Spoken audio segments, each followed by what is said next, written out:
Nasi ketan ditambah ragi, jadikan tape buat nostalgia. Hadirin sekalian, selamat pagi. Semoga selalu sehat, bahagia. Yang terhormat Direktur PT Emerald Indonesia Transpublika Bapak Ghazali Tamson SPD MHan. Yang kami hormati narasumber Hayati Mukti Asi PhD, Bapak Ibu dosen, peneliti, undangan, serta seluruh peserta nasional webinar yang kami banggakan pada pagi hari ini. Pertama-tama, marilah kita memanjatkan puji dan syukur kehadirat Tuhan Yang Maha Esa, karena atas berkat dan ridhonya kita bisa berkumpul di pagi hari ini dalam acara nasional webinar Happy Ways to Publish in Sinta. Untuk itu kami ucapkan selamat datang dan selamat mengikuti nasional webinar yang dilaksanakan secara daring. Sebelum acara dimulai, akan kami bacakan susunan acara sebagai berikut. 1. Pembukaan oleh MC. 2. Mendengarkan lagu kebangsaan Indonesia Raya. 3. Sesi paparan Happy Ways to Publish in Sinta yang akan dipandu oleh moderator. 4. Sesi tanya jawab. 5. Penyerahan sertifikat. 6. Mendengarkan lagu wajib Bagimu Negeri. 7. Sesi foto bersama. 8. Penutup. Acara selanjutnya yaitu mendengarkan lagu kebangsaan Indonesia Raya.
Hadirin yang kami hormati, acara berikutnya yaitu penyampaian materi yang akan dipandu oleh moderator Abizar Dias Ulhak. Kami silakan kepada moderator untuk mengambil tempat dan sebelum paparan dimulai akan kami bacakan CV moderator. Abizar Dias Ulhak merupakan pelajar berprestasi di SMA Negeri 15. Tercatat dalam pengalamannya, beliau merupakan juara umum di sekolahnya dan perwakilan sekolah dalam beberapa event nasional student. Karya tulis puisi pun berhasil diterbitkan di UNES. Selain berprestasi di bidang akademik, Abizar juga berprestasi di bidang non-akademik, seperti kejuaraan KOSN, pencaksilat tingkat kota, dan banyak lagi prestasi kejuaraan pencaksilat nasional. Selanjutnya, waktu dan ruang virtual kami serahkan kepada moderator. Terima kasih kepada MC Ibu Ike. Selanjutnya, yaitu penyampaian materi yang akan disampaikan oleh narasumber. Kami silahkan kepada narasumber untuk mengambil tempat dan sebelum paparan dimulai, kami akan membacakan CV narasumber. Ibu Hayati Mukti Asi, PhD, merupakan seorang lektor di Universitas Ahmad Dahlan, Yogyakarta. Ibu Hayati Mukti Asi, PhD, menempuh pendidikan S1 di Universitas Islam Indonesia, Yogyakarta. Dilanjutkan menempuh pendidikan S2 di University Technical Malaysia, Malaka. lalu melanjutkan pendidikan S3-nya di University Technical Malaysia, Malacca. Selain itu, Ibu Hayati Asih PhD juga memiliki berbagai penghargaan selama karirnya. Di antaranya Zamala Fellowship, Malaysian International Scholarship and Outstanding Lecturer Award Publication. Ibu Hayati Mukti Asih PhD memiliki pengalaman kerja yang luar biasa. Selain menjadi dosen dan peneliti, beliau merupakan pimpinan redaksi di International Journal of Industrial Optimization, IGEO, dan Spekta atau Jurnal Pengabdian kepada Masyarakat, Teknologi, dan Aplikasi. Tercatat di CV, Ibu Hayati telah memiliki 4 Google Scholar Edge Index dan 2 Scopus, dibuktikan dengan banyaknya publikasi ilmiah yang tidak bisa saya sebutkan satu persatu. Selanjutnya, waktu dan ruang virtual ini kami serahkan kepada narasumber. Waktu dan tempat dipersilahkan kepada Ibu Hayati. Terima kasih Mas Abisar. Assalamualaikum warahmatullahi wabarakatuh. Oke, terima kasih. Sebelumnya saya izin share.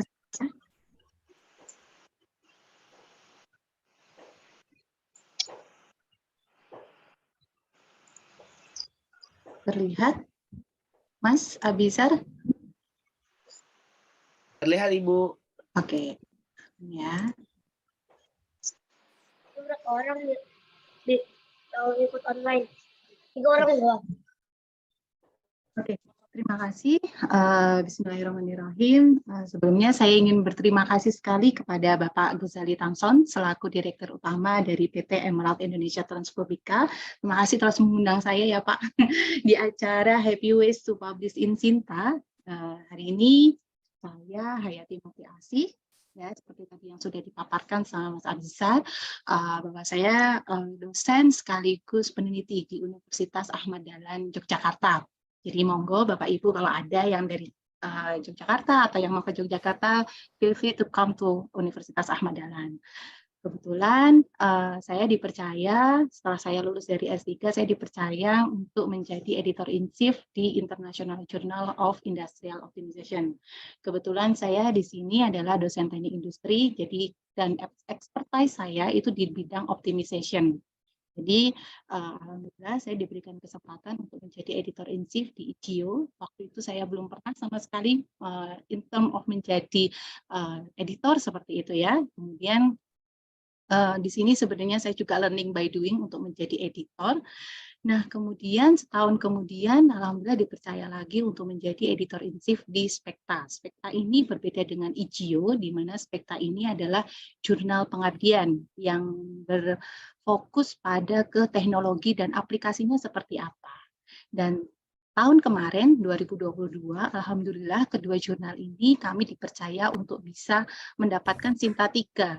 Dan di Sinta 3 ini saya pikir oke, saya dapat Sinta 3, tapi ternyata dari surat edarannya alhamdulillah kami Sinta 3 diakui dari volume pertama dan nomor pertama. Jadi dari pertama kali kami terbit sudah diakui untuk kami menjadi Sinta 3.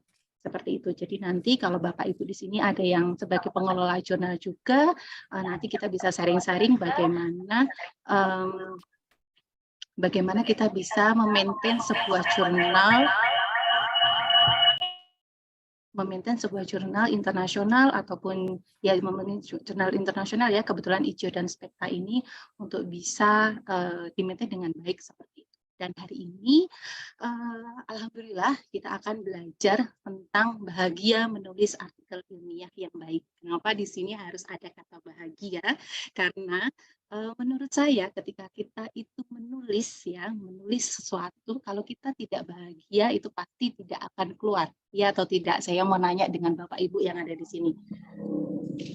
Kalau kita sebel, kira-kira kalau mau nulis artikel tuh seneng apa enggak? Bisa apa enggak sih keluar?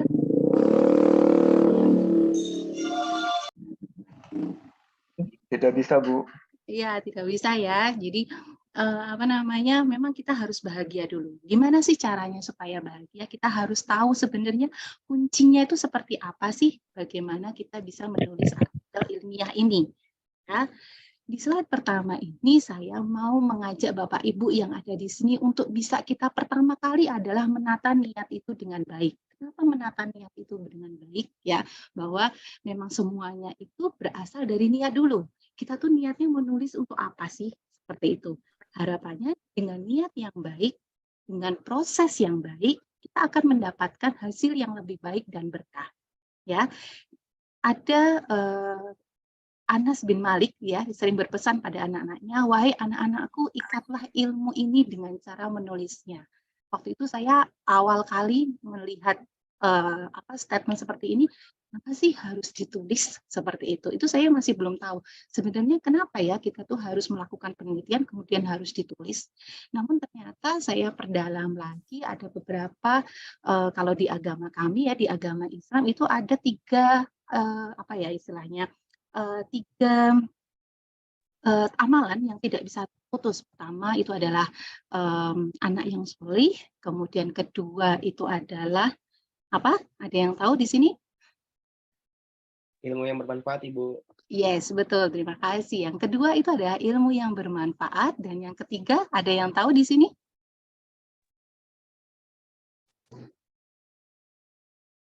Sedekah jariyah.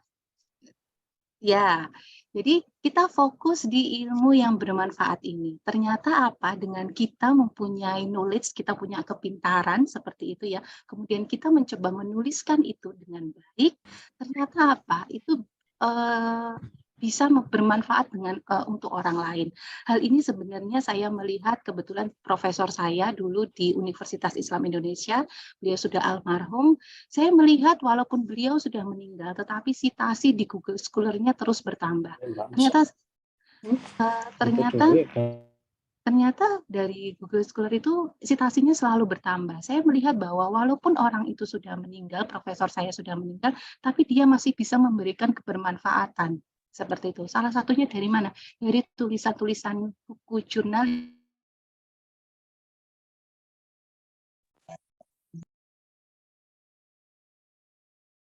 Mohon maaf, Ibu.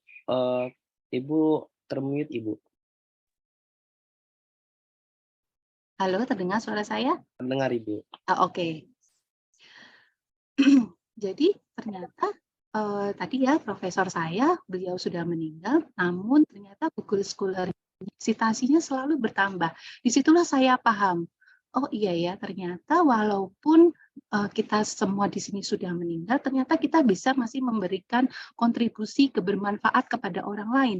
Dengan cara apa? Dengan cara kita menulis sebuah artikel di jurnal, ataupun kita bisa memberikan tulisan di buku, dan lain sebagainya. Dan itu sebenarnya kalau saya boleh curhat ya, curhat colongan seperti itu, kenapa saya mau menjadi editor in chief di International Journal ya, salah satunya itu karena apa? Saya ingin memberikan wadah di mana orang-orang bisa menuliskan semua penelitiannya seperti itu, kemudian nanti bisa disitasi oleh orang. Kebermanfaatan itu selalu sustainable atau selalu berkelanjutan.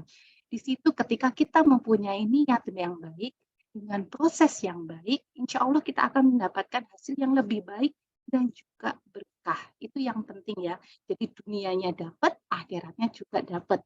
Ya, jadi jangan hanya kalau kita ngomongin menulis ilmu atau menulis artikel ilmiah itu hanya semata-mata untuk ya, untuk Bapak Ibu yang hubungannya dengan guru ataupun dosen, jangan hanya berhenti di karena semangat itu bisa lebih tinggi, semangat itu bisa lebih baik lagi ketika kita bisa meniatkan untuk dunia dan juga akhirat. Seperti itu. Nah, kalau kita ngomongin masalah proses yang baik, ya, ternyata proses yang baik itu, sebentar, bagaimana cara menghilangkan? Nih, jadi proses yang baik itu adalah kita melakukan proses dari submit paper sampai publication itu dengan yang baik pula.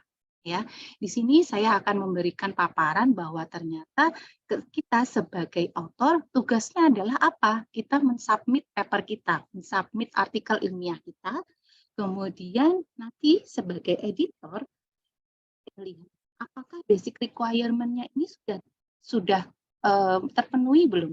Salah satunya itu adalah focus and scope. Ya, fokus and scope ini harus Bapak Ibu perhatikan bahwa apakah memang jurnal ini itu sesuai dengan fokus and scope. fokus and scope-nya atau lingkup dari jurnal ini tuh apa. Misalnya saya di International Journal of Industrial Optimization, saya hanya ngambil benda-benda atau penelitian yang berhubungan dengan optimasi. Ketika memang sudah sesuai dengan requirement, kita akan assign reviewer sebagai editor. Ya betul. Kita akan ke reviewer, kemudian dari reviewer biasanya kita review ada 2 atau reviewer. Di situ dia akan memberikan review dan juga give recommendation apakah paper ini accepted atau rejected atau perlu ada revisi dan lain sebagainya. Kemudian kita mengumpulkan reviewers recommendation and comments itu tadi. Kemudian disinilah tugas si editor. Editor akan melihat reviewernya itu reviewnya seperti apa. Oh ternyata reviewernya itu berkata bahwa ini itu revisi saja, tidak perlu ditolak dan lain sebagainya. Akhirnya kita sebagai editor, kita akan membuat decision. Dari saya melihat dari 2 atau 3 reviewer yang saya assign, saya akan melihat, oh iya ternyata mereka 3-tiganya mengatakan bahwa ini masih acceptable untuk dipublish di IGO, misalnya seperti itu. Kemudian kita sebagai editor make a decision, whether ini di reject ataupun ditolak seperti itu. Kita di accepted, ya, ataupun kita perlu ada revisi, kita harus kembalikan ke yang namanya si author. Author akan melakukan revisi. Ya, dari reviewer komen seperti ini, tolong lakukan revisi sesuai dengan apa yang diinginkan dari si reviewer. Selain itu, biasanya dari editor juga ada revisi, misalnya tolong panjang panjang halamannya jangan lebih dari yang kita mau, misalnya seperti itu. Misalnya IGO tidak boleh dari 20 halaman dan lain sebagainya. Seperti itu. Ketika itu semua sudah disubmit balik ke kita, akhirnya kita bisa accept dari si paper tersebut. Nah, sekarang di sini ketika kita itu berbicara tentang yang namanya penulis, ya, sebagai peneliti kita harus menggunakan banyak topi. Maksudnya topi ini gimana sih? Kita harus melihat dari sisi author, di mana kita itu yang menulis paper tersebut. Tapi at the same time, kita juga harus melihat dari sisi editor. Editor itu sebenarnya maunya apa sih? Ya paling enggak kalau kita submit paper, janganlah template-nya itu ya, kalau saya sebagai editor, template-nya aja tidak sesuai dengan IGO, misalnya seperti itu, udah langsung saya kembalikan lagi ke reviewer, seperti itu. Kemudian setelah itu, setelah itu, sebagai editor, kita juga bisa melihat dari sisi reviewer. Reviewer itu maunya gimana ya? Kira-kira nanti dia akan merevisi seperti apa? Setelah itu, kita baca lagi sebagai reader. Apakah paper kita ini readable atau enggak sih? Readable itu gimana sih? Readable itu adalah bisa dibaca apa enggak sih? Sering saya melihat beberapa paper atau skripsi mahasiswa yang tidak readable, yang tidak bisa dibaca. Misalnya dalam satu kalimat itu terlalu panjang, bahkan sampai SPOK-nya itu tidak terlihat mana subjeknya, mana predikatnya, objeknya, dan keterangannya seperti apa. Karena apa? Kalimat itu terlalu panjang, seperti itu. Jadi kita harus menggunakan banyak topi ya, sebagai author, editor, reviewer, dan juga reader. Karena apa? At the end of the day, ya, kita sebagai penulis, kita sebagai researcher, kita akan jalan di sebuah jalan ya, bukan jalan Shiratal Mustaqim ya, ini bapak-bapak, ibu-ibu. Jadi kita akan melihat nih dari editor maunya seperti apa, dari reviewer maunya seperti apa, dari managing editor maunya seperti apa. Dan ini yang paling terakhir nih, adalah algojo-nya nih. Nah, kita lihat apakah kita bisa nggak ya, akhirnya at the end of the day paper kita bisa accepted. Ada teman saya kemarin baru-baru ini dia sudah accepted di Q1, tapi ternyata apa? Biayanya ternyata mahal sekali dan lain sebagainya. Itu ternyata juga sebuah ya tantangan tersendiri dalam kita menulis atau mempublikasi artikel ilmiah seperti itu ya. Nah, kalau kita ngomongin masalah proses ya, tadi kita sudah ngomongin proses bagaimana mereview. Sekarang dari sisi author. Ya, bagaimana kita proses belajar publikasi artikel ilmiah. Semua yang ada di sini saya yakin sudah pada expert dalam yang namanya menulis. Tapi ada beberapa yang masih perlu belajar.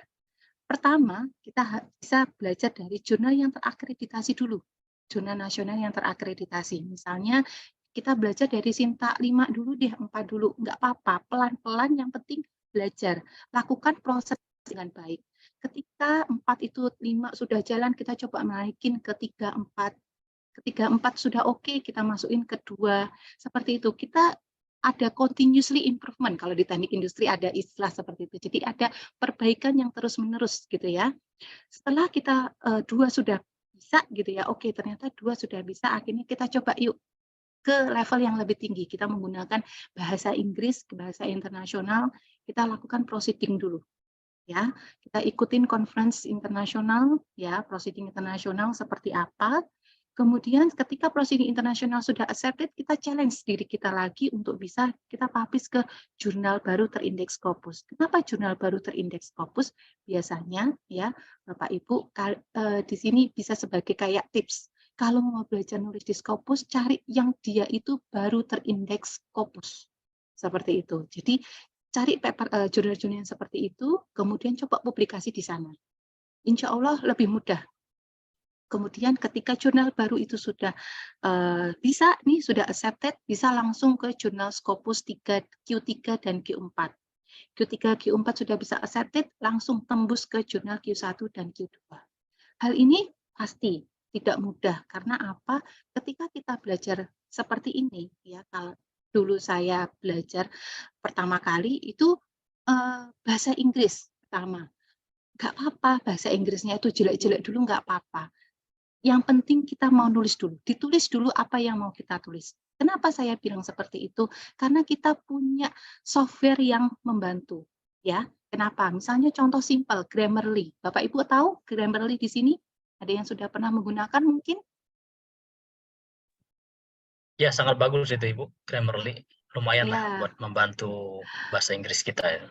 betul, betul. Jadi jangan takut untuk menulis dulu. Jadi Grammarly ini bisa ngebantu kita untuk bisa perbaiki paling nggak grammarnya seperti apa sih sebelum at the end of the day kita mau ke proofread dan lain sebagainya kalau diperlukan.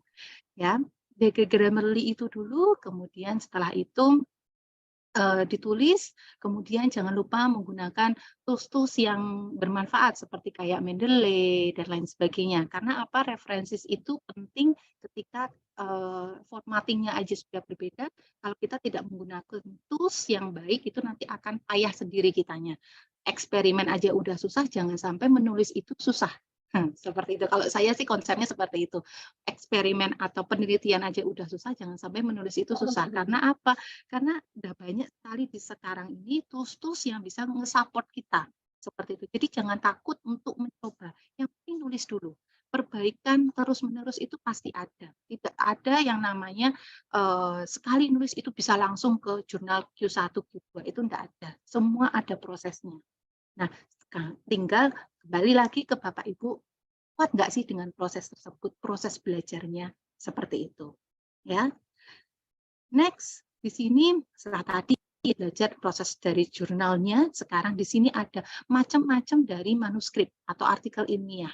Secara general di sini saya menstatementkan ada 6 ya, ada 6 manuskrip atau artikel ilmiah. Yang pertama itu adalah conference paper, ya, yang tadi saya bilang biasanya conference paper ini luarannya itu adalah proceeding seperti itu. Kemudian yang kedua itu adalah research article, kemudian ada short communication atau brief note atau viewpoint seperti itu, atau technical notes itu sama aja. Kemudian ada review article dan last but not least itu adalah comments. Ya, yang hari ini akan kita bahas itu adalah di research article dan review article. Ternyata apa? Dari jumlah citasi, Bapak Ibu di sini bisa melihat, ternyata apa? Review article itu memberikan jumlah citasi yang paling banyak. Kenapa? Karena di situ orang-orang selalu melihat reviewnya tuh sekarang tuh seperti apa sih? Seperti kayak dulu saya risetnya di PhD saya ya, S3 itu, saya melihat bahwa capacity planning atau perencanaan kapasitas produksi ini sebenarnya masalahnya di mana ya? Gap-nya di mana ya? Paling mudah jalan ninjanya sebenarnya Bapak Ibu bisa lihat dari review artikel. Dari review artikel itu biasanya nanti di bagian terakhir-terakhir discussion, di bagian conclusion, biasanya di situ dikasih brief, dikasih explanation atau penjelasan, ini loh yang belum pernah dilakukan. Nah, di situ kita masuknya.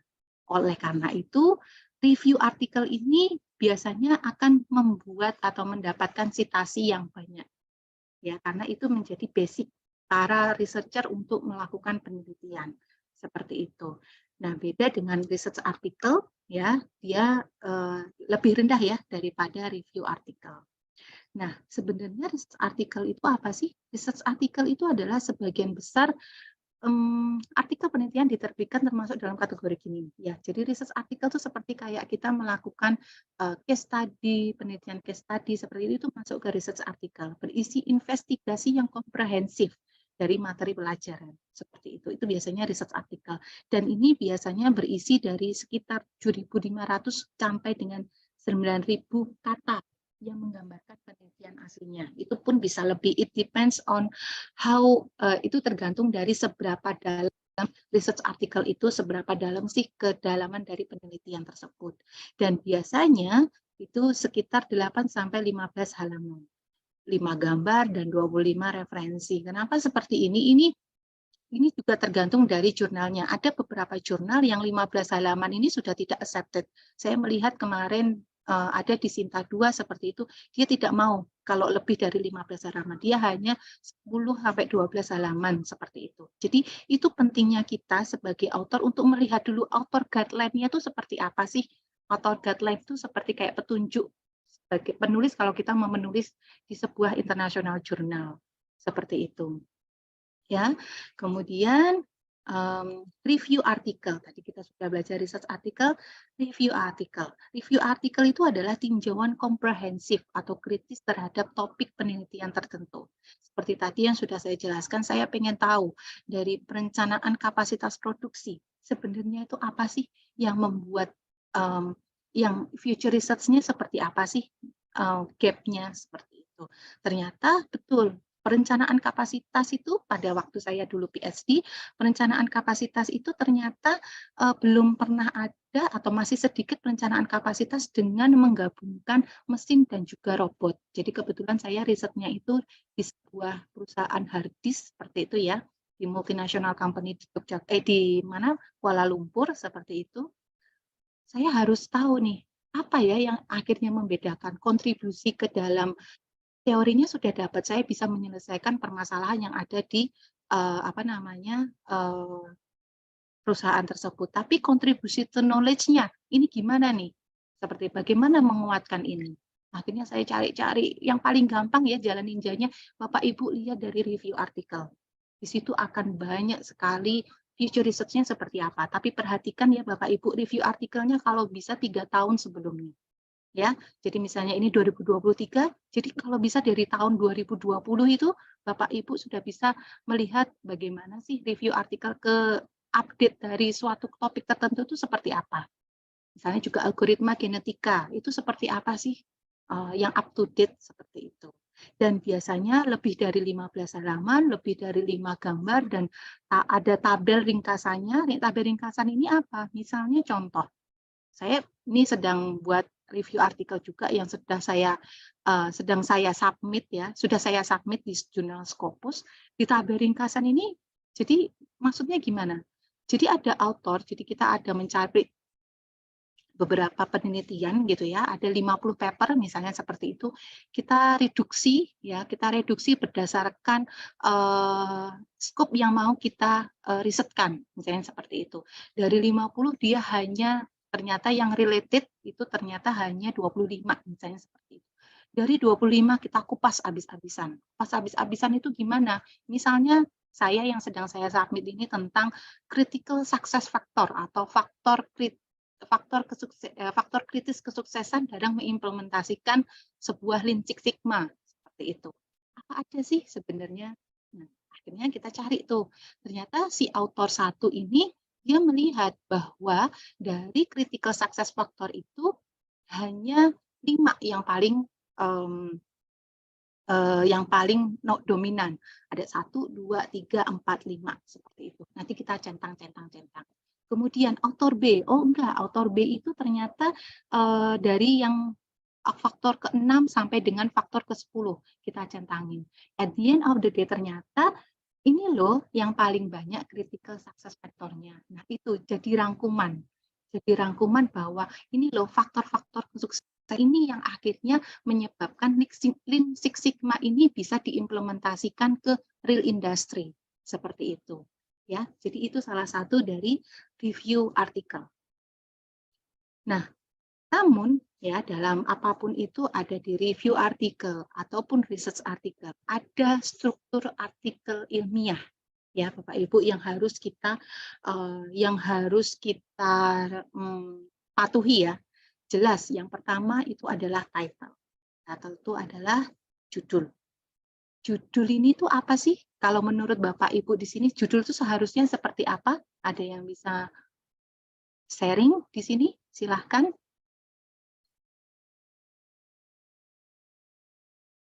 Judul, Bapak Ibu.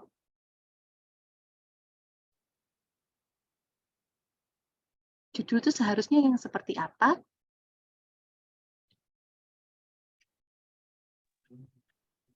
Tema besar yang harus diteliti. Iya, betul. Tema besar yang harus diteliti. Betul. Jadi kita harus highlight ya. Again, kita harus highlight sebenarnya riset ini tuh tentang apa sih? Novelty kita itu tentang apa sih? Misalnya saya mau riset saya itu tentang traveling salesman problem.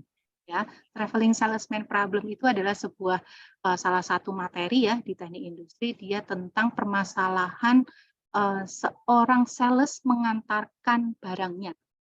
Dia ada 10 titik misalnya atau 5 titik deh. Ada 5 titik yang akan diantarkan. Ternyata sekarang itu 5 titik ini itu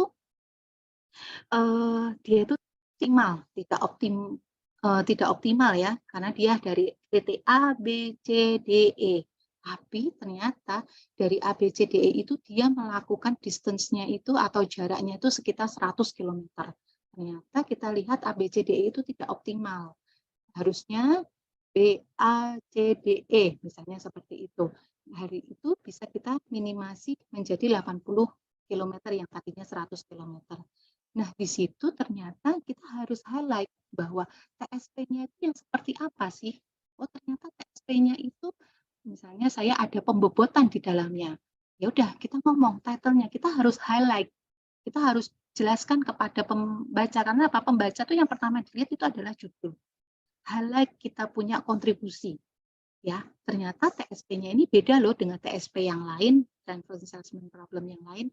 Kita harus highlight bahwa ini ada pembobotan. Jadi misalnya traveling salesman problem dengan pembobotan menggunakan genetik algoritma. Nah, pembobotan ini yang akan menjadi novelty kita, yang akan menjadi pembeda antara riset kita dengan riset yang sebelumnya. Ya, kemudian yang kedua ya, itu adalah afiliasi. Afiliasi ini penting Bapak Ibu. Kenapa? Untuk apalagi kita sebagai dosen ya, ini jelas kita harus pastikan jangan ada nama itu salah. Misalnya dari Universitas Ahmad Dahlan, Universitas Ahmad Dahlan. Bahkan kemarin di kami ya internal sempat ada masalah. Ini sebenarnya nulis Universitas Ahmad Dahlan itu harusnya gimana sih? Universitas Ahmad Dahlan atau Ahmad Dahlan University atau University of Ahmad Dahlan. Hal itu beneran jadi yang kayak ini harus dikonsistenkan karena apa? Ketika Bapak nanti publish ke Scopus itu akan mempengaruhi indeks dari si kampus kita. Jangan sampai kita sudah nulis Scopus banyak tidak masuk ke Scopusnya, tidak masuk ke afiliasi yang ada di Scopus. Karena di Scopus akan melihat oh ini loh universitas di Indonesia yang sering mempublish Scopus, misalnya seperti itu. Ya, di afiliasi ini penting. Afiliasi boleh 2 enggak? Boleh. Enggak apa-apa. Ya, ada beberapa yang seperti itu. Kenapa kok harus 2? Misalnya contoh, ada beberapa dosen yang sedang S3 seperti itu ya. S3 kemudian dia itu pengen mengatasi tempat dia belajar, tapi juga at the same time dia juga pengen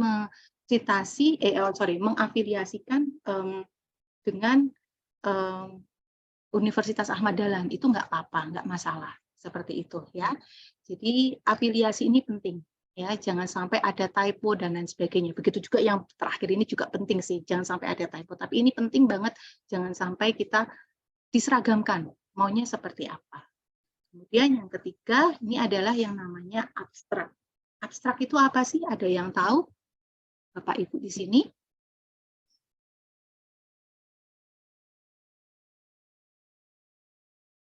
Miniatur daripada artikel kita.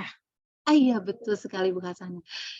Miniatur ya, jadi istilahnya kayak ini adalah big picture of our research. Ini mau apa sih risetnya, ini mau ngapain? Setelah tadi kita memberikan kepada pembaca, ini loh highlight-nya TSP dengan pembobotan menggunakan algoritma genetika, di abstrak itu dijelaskan sedikit lebih detail.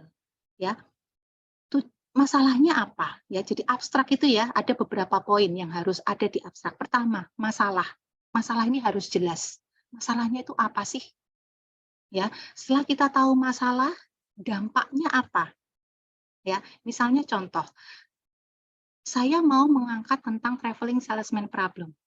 Masalahnya apa sih?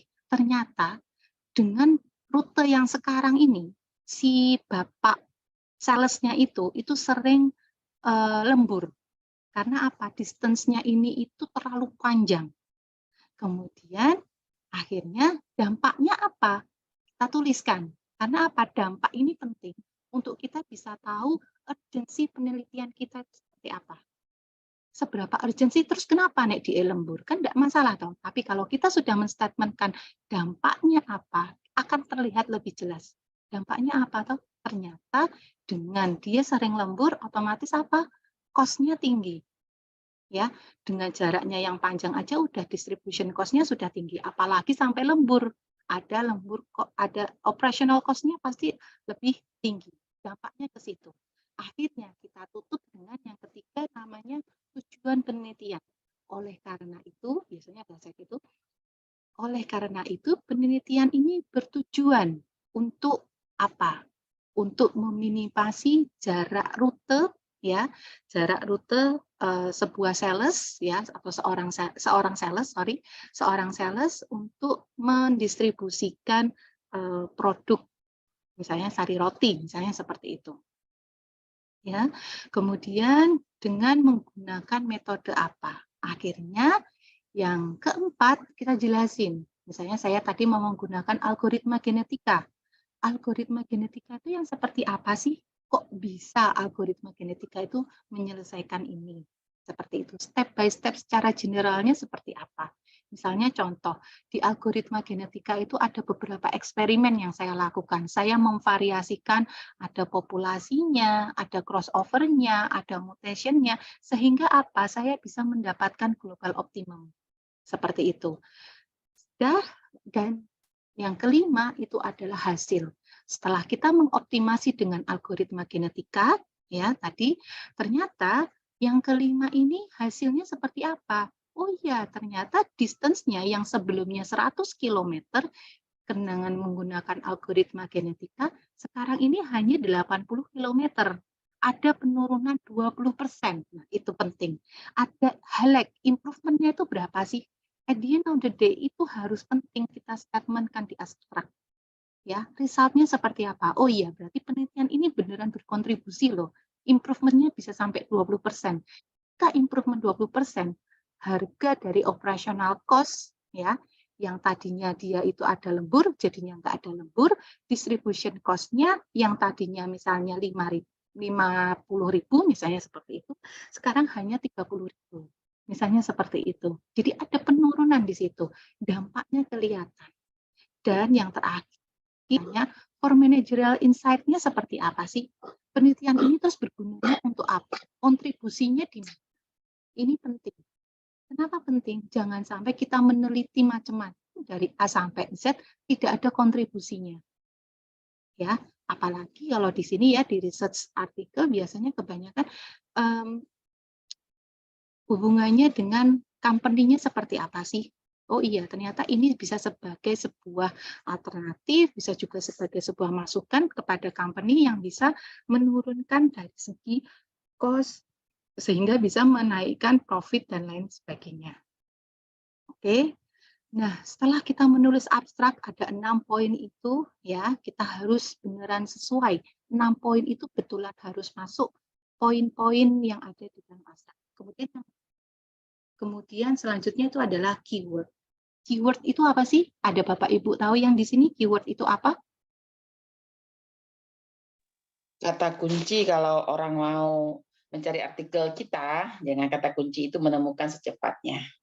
Good. Dan mewakili daripada judul yang kita pilih ataupun masalah. Betul, betul. Sepakat, terima kasih Bu Kasana. Jadi keyword ini penting Bapak Ibu, karena apa? Ketika orang itu mau men-search traveling salesman problem, oh iya, langsung kalau kita menggunakan keyword itu, dia langsung otomatis bisa masuk ke paper kita. Ketika bisa masuk ke paper kita, otomatis kita bisa disitasi. Ketika disitasi, balik lagi tadi di awal kali saya mendiskusikan bahwa apa kebermanfaat dari penelitian ini bisa bermanfaat dengan dari orang lain seperti itu. Ya, jadi keyword ini penting. Jangan sampai keyword ini tidak sesuai dengan penelitian kita. Biasanya saya langsung keyword itu biasanya saya ada metodenya menggunakan apa, problemnya tentang apa, kemudian kamu pernah meminimasi apa, distance apa dan lain sebagainya, monggo terserah. Intinya adalah kita mencari kalau orang mau mencari paper kita langsung bisa kerujuk ke sini seperti itu. Kalau di Instagram mungkin kayak hashtag gitu loh. Jadi bisa langsung ke catch kalau ada orang mau penelitian tentang TSP bisa langsung menuju ke paper kita seperti itu. Nah, kemudian ada namanya introduction, materials and methods, results, findings and discussion, conclusion, and the last itu adalah acknowledgement. Acknowledgement itu apa sih? Ada yang tahu acknowledgement?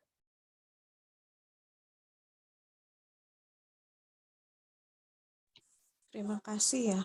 Ya, betul. Jadi kita ingin berterima kasih seperti apa? Terima kasih ini bukan ke apa namanya? Biasanya terima kasih ini kepada orang-orang yang sudah bisa memberikan bantuan dana kepada riset kita. Misalnya, saya menyelesaikan permasalahan traveling salesman problem ini dari grant riset saya atau riset funding saya nomor ini. Misalnya seperti itu. Ya, jadi ucapan terima kasih. Ya, ucapan terima. Oke, kemudian last but not least itu adalah references. Nah, references ini penting Bapak Ibu. Saya sebagai editor sering saya melihat paper-paper yang masuk itu tidak sesuai dengan apa yang diformatkan dari jurnal yang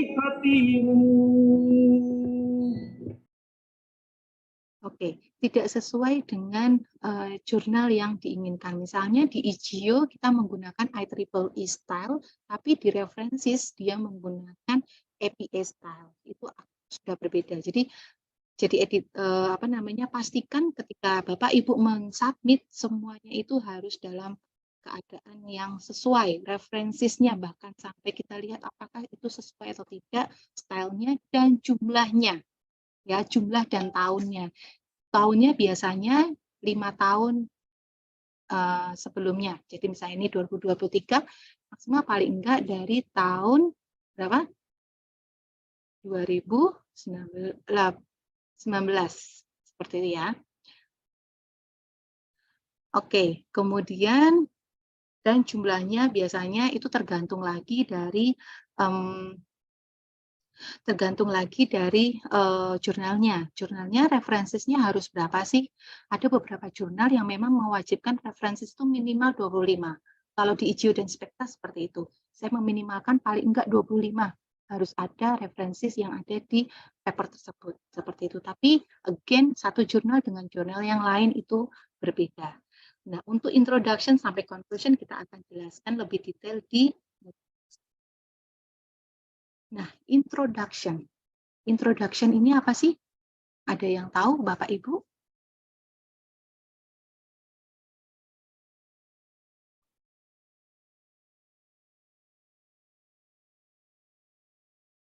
Introduction. Ada yang tahu introduction itu ngapain sih?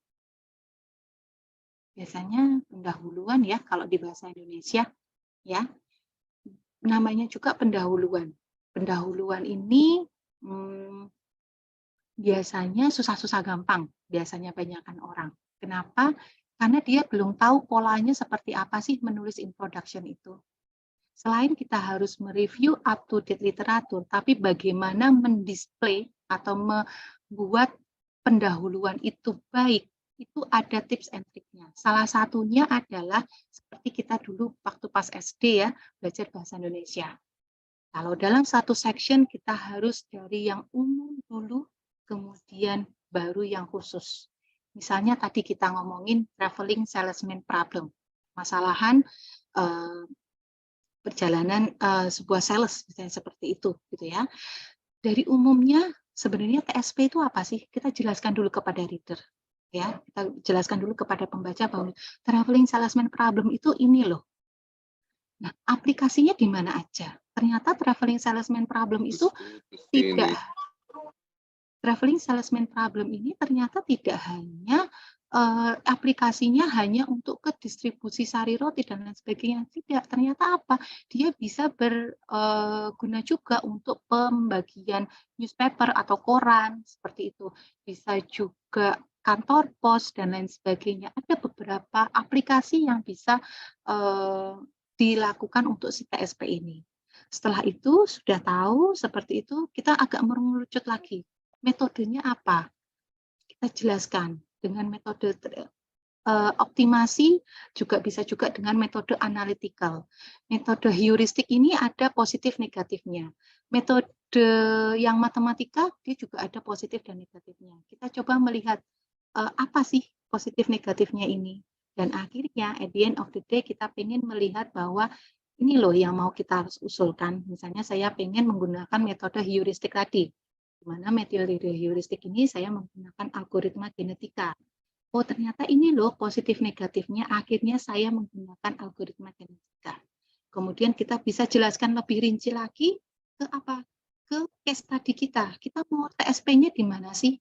Oh, ternyata saya mau TSP-nya di perishable product atau produk yang mempunyai kadaluarsa, sehingga ini memang harus distribusikan secara cepat dan tepat seperti itu. Ya, kemudian setelah itu ya fokus ke explain novelty of the work-nya. Apa yang sebenarnya membedakan TSP ini, permasalahan ini dengan permasalahan yang lain. Jangan sampai kita menilai yang sama seperti itu. Novelty-nya apa sih? Ya, oh ternyata TSP-nya yang ini atau traveling salesman problem-nya ini ada pembobotan di dalamnya. Kalau kita ngomongin optimasi A, B, C, D, E, tapi ternyata apa? Karena ada pembobotan di dalamnya itu, kita harus membobotkan salah satu titik di antara kelima titik ini. Misalnya titik B itu harus yang pertama. Seperti itu. Jadi ada constraint di dalamnya, ada keunikan masalah di dalamnya. Itu harus kita paparkan ke ke dalam introduction, sehingga pembaca tahu, oh iya, pembaca tuh jadi istilahnya ketagihan pengen baca lagi. Oh iya, memang ini loh permasalahannya. Oh iya, ini loh keunikannya. Seperti itu. Akhirnya setelah kita tahu bahwa ini loh masalahnya, ini loh novelty-nya, dampaknya seperti apa, kita jelaskan objective and significance of the work-nya seperti apa. Objektifnya apa sih? Tujuan penelitiannya mau ngapain sih? Ternyata dengan keunikan seperti itu, kita mau melihat bahwa tujuannya adalah ingin A, I, U, E, O, dan akhirnya significance-nya seperti apa? Kontribusinya seperti apa? Kita harus jelaskan. Bahkan kita harus statekan, this research contributes on ini. Penelitian ini berkontribusi pada A, I, U, E, O. Seperti itu. Jadi yang tadinya umum kita hanya menjelaskan general tentang TSP, kita sudah bisa langsung ke yang lebih khusus lagi nih. Ya. Seperti itu. Dan hal-hal seperti itu, menulis seperti ini akan lebih mudah ketika kita mempunyai supporting tools-nya. Salah satunya yang tadi sudah kita bahas, itu adalah menggunakan Grammarly, kalau Bapak Ibu menggunakan bahasa Inggris gitu ya. Kemudian yang kedua, Bapak Ibu bisa menggunakan Mendeley dalam station-nya, seperti itu. Bisa juga Rev and Write, bisa juga Quillbot untuk parafrase ya. Karena at the end of the day jangan sampai turn it in atau hasil plagiarisme kita jadi tinggi. Itu pasti nanti langsung ditolak. Karena apa? Screening di awal sebagai saya editor, saya harus melihat plagiasinya berapa persen. Kalau plagiasinya itu di atas 25%, pasti saya langsung balikan kepada author. Ini plagiasinya di atas 25%, diperbaiki dulu, baru nanti dikirimkan lagi. Seperti itu. Karena apa? Hal ini akan juga melatih si author untuk bisa belajar bahwa kita jangan asal jangan asal mempublikasikan sesuatu yang ternyata plagiasinya tinggi. Seperti itu.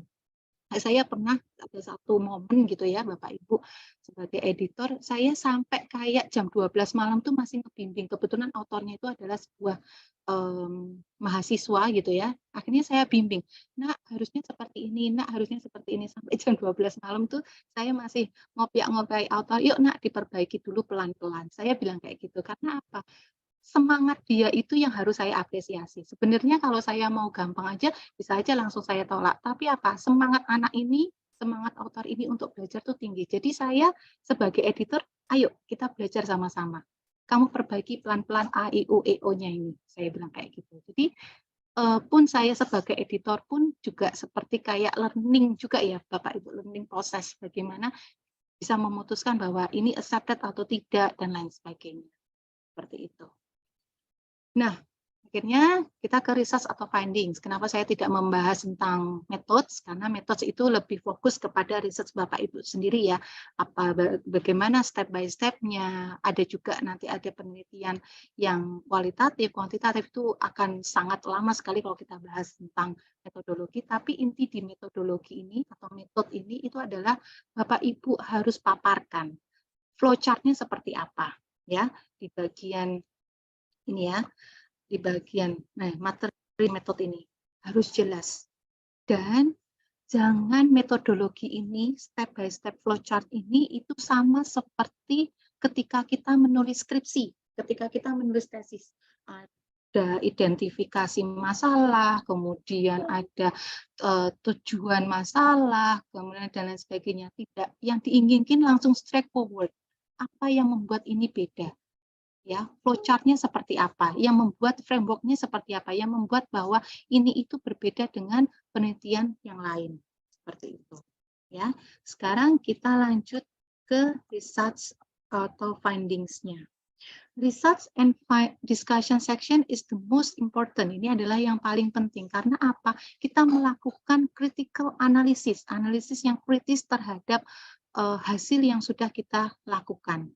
Seperti itu ya Bapak Ibu. Dan juga jangan lupa kita harus meng-highlight dari limitation dari result ini. Misalnya contoh, tadi kasusnya TSP. TSP ini, yang kasus ini saya hanya mengconsider dari rute yang bagian barat. Kita belum mengconsider rute yang bagian timur ataupun selatan dan lain sebagainya. Ada beberapa limitasi yang bisa kita paparkan juga di dalam situ. Ya. Dan jangan sampai ada any errors of logic and fact. Ya Bapak Ibu, ini karena ini riset penelitian kita, intinya itu ada di sini. Jangan sampai bilang bahwa algoritma genetika ternyata tidak bisa mengoptimasi. Padahal penelitian banyak sekali di sini algoritma genetika itu bisa mengoptimasi. Seperti itu.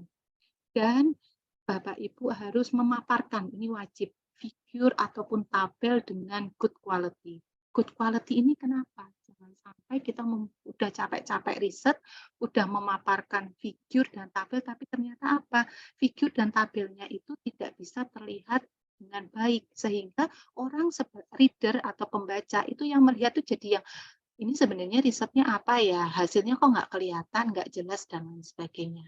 Ya, dan di sini saya jelaskan ya Bapak Ibu bahwa ada beberapa, ini kalau Bapak Ibu menggunakan bahasa Inggris ya, ada beberapa istilah-istilah yang bisa kita, bukan istilah sih, istilahnya apa ya, template lah ya. Template untuk bahwa riset ini itu sesuai loh dengan penelitian orang lain. Seperti kayak gini, these results are consistent with those of Smith and Jones 2015 who, ini. Misalnya contoh, riset saya ini yang tadi tentang traveling salesman problem ini dengan menggunakan GA, ternyata dia itu Smith and Jones ini juga pernah meriset tentang itu, misalnya seperti itu. Dengan menggunakan GA, dia juga bisa melakukan, bisa juga mengalami peningkatan di dalam distance-nya seperti itu. Begitu juga, this result support previous research into this brand area which links X and Y, links dari TSP dan juga GA, misalnya seperti itu. Jadi harus ada previous research ya, yang harus kita support. Ya, apakah ini support ataupun kontra? Kalau kontra, saya akan berikan template-nya seperti ini. Jadi apa Bapak Ibu lebih mudah untuk menulisnya?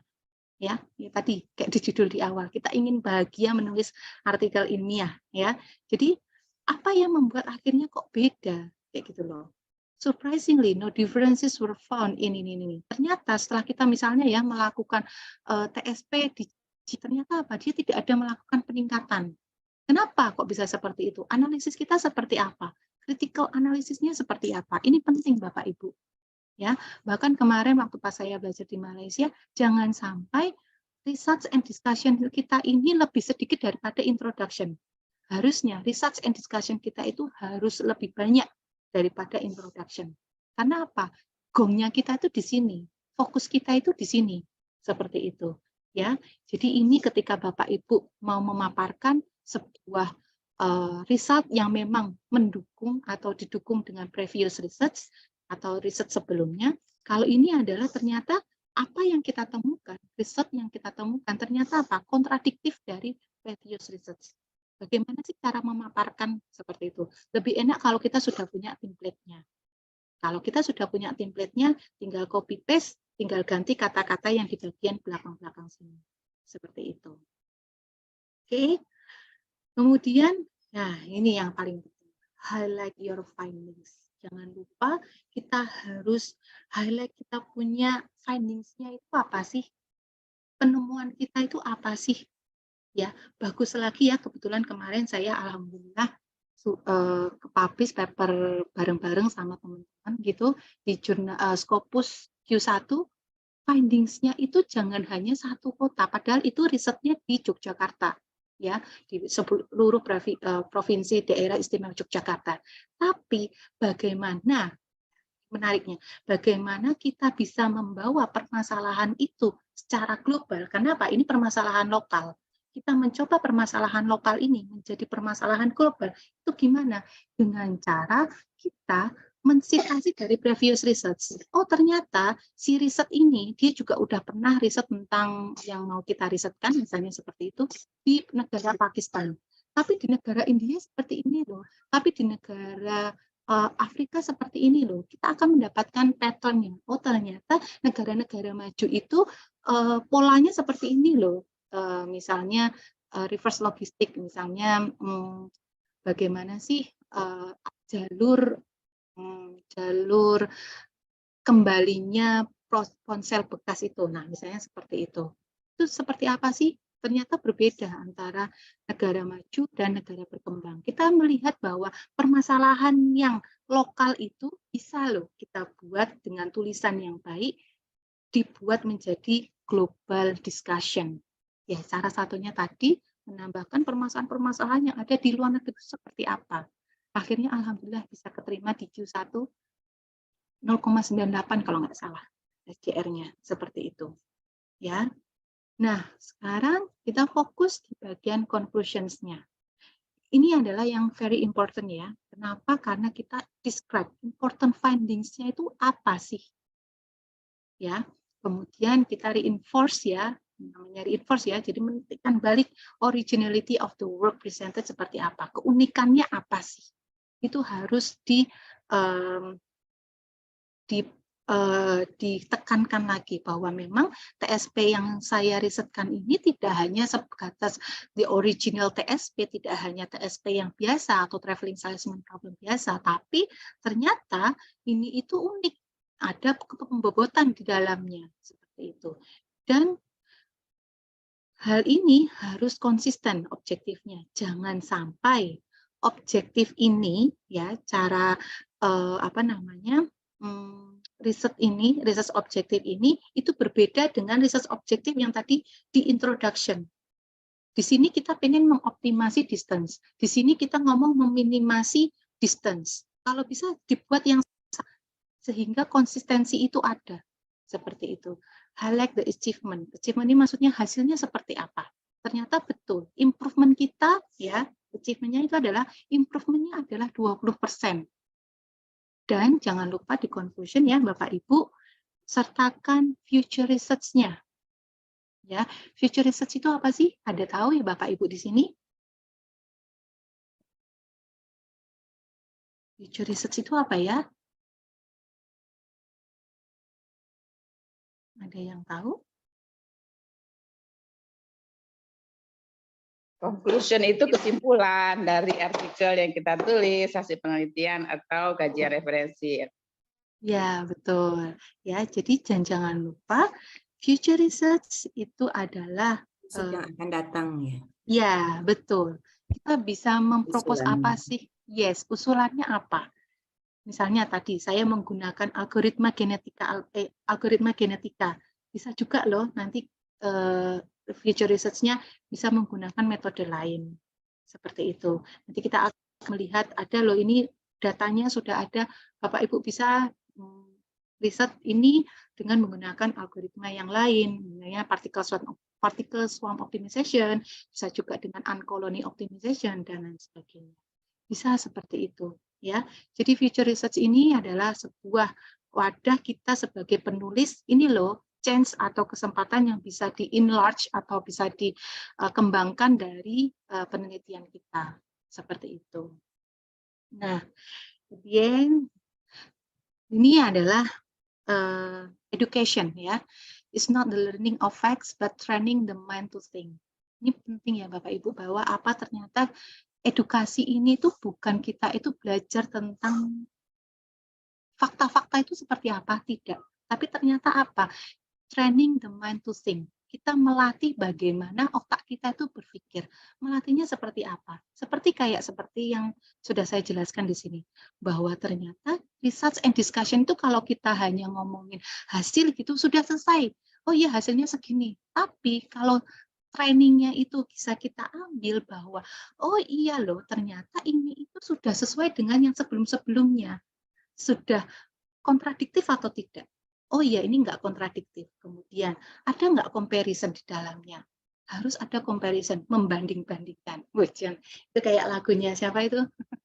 Banding-banding, kayak gitu ya Bapak Ibu ya. Jadi, bagaimana kita bisa men-training our mind, melatih pikiran kita untuk bisa melihat bahwa penelitian ini itu bisa mengasihkan loh, bisa membahagiakan ketika apa? Kita tahu step by step dari setiap prosesnya. Dari introduction, sampai dengan conclusion-nya itu seperti apa. Seperti itu Bapak Ibu. Jadi jangan sampai sekarang berpikir, waduh menulis itu susah. Jangan sampai. Nulis dulu. Yang penting nulis dulu. Kalau pusing itu memang prosesnya. Ya. Dan jangan sampai kita melakukan proses-proses yang tidak baik. Ya. Mungkin banyak ya di sini Bapak Ibu tahu bahwa ada yang namanya joki dan lain sebagainya. Monggo, itu terserah saya balikan ke Bapak Ibu semuanya. Tapi yuk kita minimalisir yang hal-hal yang seperti itu. Kita berproses. Nanti kita kalau misalnya menjadi profesor, berarti jadilah profesor yang baik. Jadilah melakukan proses-proses itu dengan baik. Ada dosen saya di sini, jujur saja saya belak-belakan di sini ya. Ada beberapa dosen yang senior di sini, waduh saya nggak bisa gini-gini dan lain sebagainya. Akhirnya apa? Kita yang muda-muda, ayo Pak, bisa, ayo Bu, kita bisa. Kita apa? Kita kolaborasi. Ada dosen muda, ada dosen yang senior, kita kolaborasi di dalamnya. Untuk apa? Supaya achievement itu bisa kewujud. Misalnya ada dosen senior, ya. Jadi salah satu program ya di UAD ini adalah pendampingan publikasi. Nah itu kita dampingi. Gimana sih Pak? Kurangnya di mana? Apa yang kurang? Apa yang bisa kita bantu dan lain sebagainya. Seperti itu. Tapi apa? Ada proses belajar di dalamnya. Jangan sampai kita mau terima beres, pokoknya saya bayar segini, tolong selesaikan, selesai. Itu enggak ada proses belajarnya di situ. Yuk kita mari sama-sama, pelan-pelan belajar bahwa menulis itu juga bisa membahagiakan kalau kita tahu tips and triknya. Seperti itu. Mungkin nanti di next pelatihan kita bisa bedah jurnal seperti itu ya, bedah manuskrip, maksudnya artikel ilmiah, seharusnya seperti apa sih artikel itu yang baik, seperti itu. Mungkin gitu dari saya, monggo bisa langsung ke sesi berikutnya, Mas Moderator Abizar, waktu dan tempat saya persilahkan. Baik, terima kasih luar biasa sekali Ibu. Saya sampai sangat menikmati loh ini, Ibu. Untuk sesi berikutnya kita akan masuk ke sesi tanya jawab. Sebelum itu akan ada teaser terlebih dahulu.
Dengan mengusung tagline "Pasti Terbit", tugas dokter jurnal tidak hanya memberikan asistensi, melainkan bertugas sebagai advokat di bidang penelitian bagi para mahasiswa, dosen, dan peneliti. Dokter jurnal menjadi pendamping, memberikan edukasi, dan menjelaskan dengan detail apa saja yang akan dilakukan untuk menuntaskan karya ilmiah. Dokter jurnal siap membantu mulai dari perencanaan, pendampingan, asistensi, dan penerbitan jurnal baik nasional terakreditasi maupun internasional bereputasi. Pastikan artikel Anda diperiksakan ke dokter kami. Dapatkan pelayanan kami mulai dari injection, general check-up, surgery, and supplement. Ingat jurnal, ya ingat dokter jurnal. www.dokterjurnal.com.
Baik, terima kasih moderator Kakak Bijar. Selanjutnya saya kembalikan kepada moderator.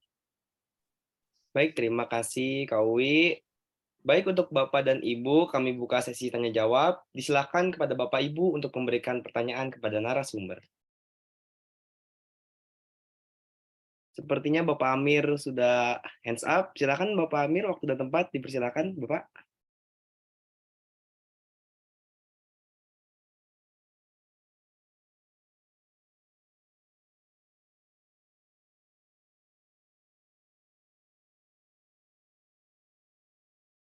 Mungkin Bapak Ibu yang lain ada yang ingin bertanya?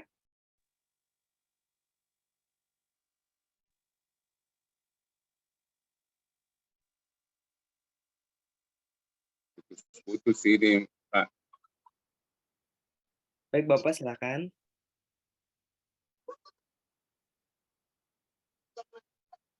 Lanjut ya, lain putus-putus, saya capek ngomong nggak sampai-sampai. Izin oleh saya. Baik, Sama- Ibu. Ya, terima kasih. Saya mau bertanya sama Bu Hayati. Kalau mau publish Scopus minimal misalkan Q3, apakah bisa nggak ya Bu dari review jurnal, maksudnya itu dari artikel kita, tapi penelitian kita itu belum sampai ke penelitian. Apakah bisa tembus nggak itu ya Bu? Jadi pengennya itu misalkan nih penelitian kita itu masih panjang karena penelitiannya melakukan sukses yang cukup lama 1 tahun gitu kan. Tapi bahan kita itu udah jadi sampai bab 3. Tapi kita untuk tahap 3 ini kita masukkan dulu ke Scopus nih, nanti untuk hasil penelitian kita coba masuk lagi. Itu apakah bisa Bu tembus ke Q3 dan bagaimana? Terima kasih.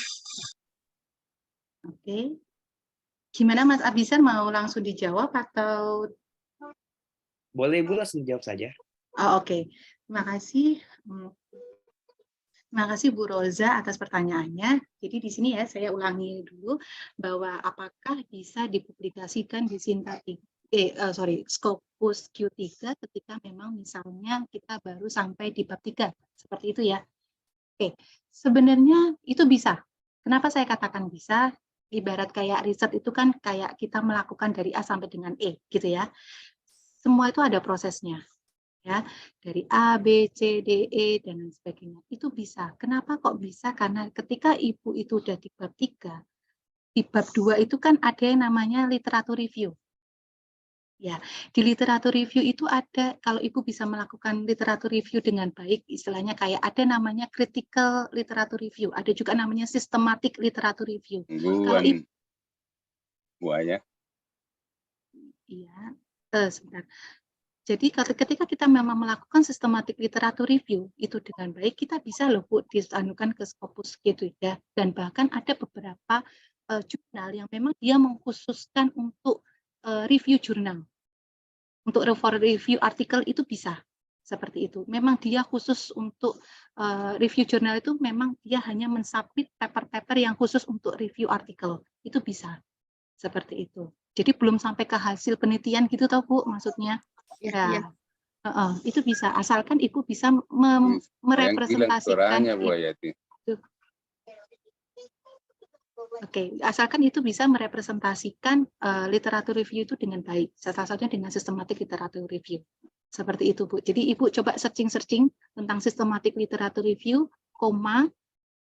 Ibu topiknya apa? Seperti itu. Nanti di situ Ibu enak, kalau saya loh ya Bu, itu ATM. Amati, tiru, modifikasi.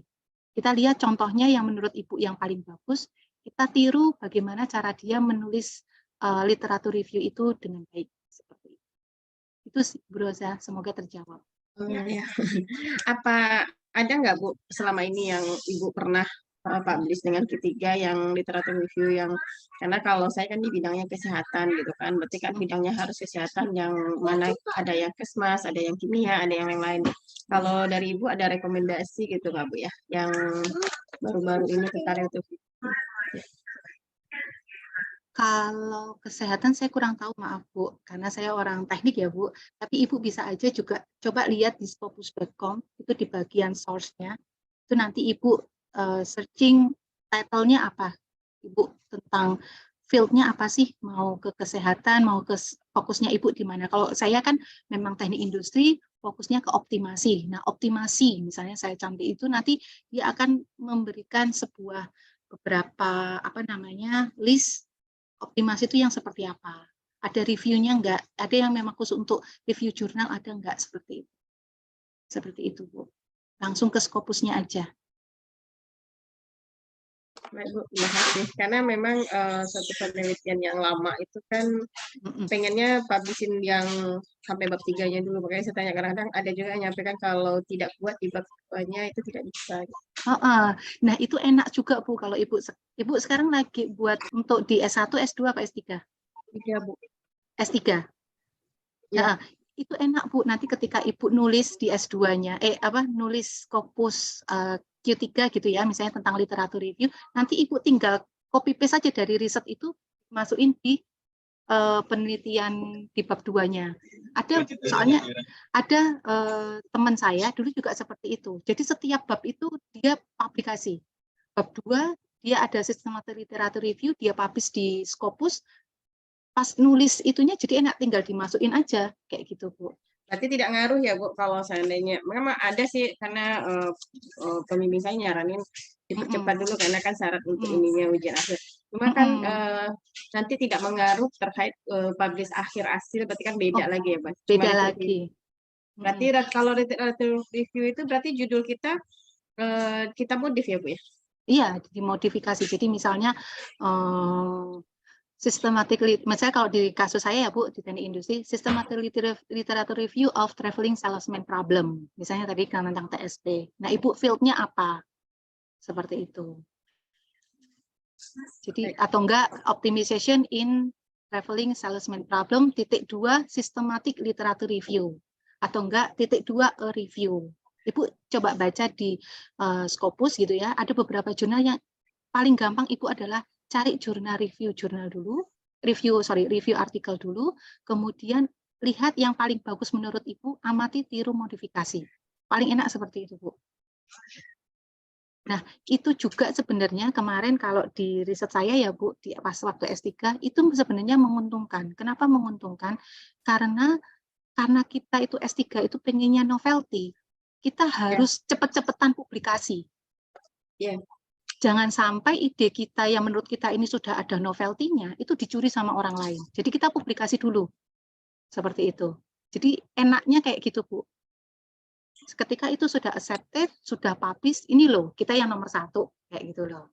Dan defense-nya nanti ketika Ibu waktu pas sedang sidang S3-nya, lebih enak. Kok bisa ini, bisa bagus. Kalau S3 kan yang dilihat novelty-nya. Ya kan? Ini saya sudah ini di Scopus. Kasarannya kayak gitu itu udah menang 1 langkah dulu gitu loh, kalau kita sudah publish ke Scopus gitu loh. Itu sih ya strategi behind the scene-nya gitu ya, Bu. Kalau profesor saya dulu bilang, yang penting kamu bisa publish di Q1, Q2 itu kamu udah menang 1 langkah dulu, hai, digituin. Oh gitu, Prof. Oke. Iya, karena memang pembimbing Prof saya nyaranin, karena memang saya baru selesai proposal, cuma disampaikan dipublish dulu biar nanti tahap berikutnya lebih mudah. Iya, mengamankan novelty itu. Karena biasanya kan mau publish belum pernah coba yang review, biasanya cuma artikel-artikel sampai akhir gitu. Terus kita satu penelitian dibagi jadi 3, itu yang pernah saya lakukan. Cuma yang literatur review ini belum pernah saya coba, makanya saya bertanya tadi itu pemecahnya seperti apa gitu. Terima kasih ya Bu Hayati. Iya, semangat Bu, semoga dimudahkan S3-nya. Amin. Bu Hayati, boleh saya bertanya? Boleh, silahkan. Iya, betul, saya juga editor ya, pengelola jurnal akademika, jurnal teknologi pendidikan. Cuma di sini saya ingin share barangkali atau bertanya juga gitu, banyak hal ya. Pertama, yang barusan Ibu sampaikan terkait dengan mempublish sebagian daripada rencana penelitian seseorang gitu di jurnal kita. Saya pernah juga mereka hanya sekedar analisis kebutuhan terhadap produk yang ingin dikembangkan gitu. So saya melihat kok ini kepotong gitu loh, nggak menarik bagi saya gitu. Cuma analisis doang, ngapain sih gitu loh. Ya, analisis kebutuhan. Jadi ada 5 step lagi yang belum dia kerjakan gitu. Ya saya jelas saya tolak gitu. Juga pernah ada literatur review juga, karena di jurnal kami harus hasil penelitian lapangan, nggak boleh kajian kepustakaan gitu. Nggak sekedar itu, dan datanya pun hanya sekian persen analisis kebutuhan untuk ini. Terus selanjutnya what gitu, apalagi mau diapain gitu. Itu saya yang pertama. Yang kedua, sering sekali mereka publish mungkin ya di kampusnya hanya sekedar udah submit, udah boleh sidang, mungkin ada seperti itu. Ada yang udah harus ada loanya gitu. Nah ini yang nggak menarik kalau sekedar submit ya, jadi dia ninggalin kita ya. Udah kita coba kita semuanya sampai ke tahapan selesai mau di review sama reviewer, malah nggak ada sedikit pun lagi kontak dengan kita. Apalagi kami di OJS 3 tidak ada nomor HP ditinggal, hanya email gitu. Jadi ini agak ribet. Kemudian karena juga ada kejadian, karena menarik sekali hasil penelitiannya, tetap kami publish gitu loh. Pas kami publish ya nggak ada bayaran, ya sudahlah, yang penting ini menuntut kualitas ya. Kualitas daripada jurnal kita menarik, ada hal-hal yang menarik ketika orang nanti mensitasi, itu menjadi sesuatu buah kelebihan yang kita dapatkan walaupun mereka tidak membayar ya. Karena kan kita proses ini membayar editor, membayar reviewer, bukan sekedar itu ya kan, ada hal-hal yang perlu kita salarikan gitu. Dan juga yang terakhir, sering sekali saya temukan itu ciplakan-ciplakan orang lain ya. Memang ini patut ya kita sedihlah melihat kondisi ini gitu, kok menulis ciplakan-ciplakan semuanya ya. Dan ketika kita lihat memang berkualitas judul tapi isinya nggak menarik gitu bagi kita, bagi yang mengetahuinya. Begitu saja kali barangkali Ibu ya. Mudah-mudahan bisa submit juga di Jurnal Akademika Teknologi Pendidikan Universitas Islam Aswafiah Jakarta. Waalaikumsalam. Waalaikumsalam. Terima kasih Bu Kasana. Ini seperti kayak curhatnya. Host. Seperti ini kayak. Oke, seperti ini kalau saya ketemu sama Bu Kasana itu seperti dengar curhatnya sesama editor ini. Jadi ya memang seperti itu kondisinya ya. Halo. Bapak Ibu. Oke. Monggo Pak Dr. Amir.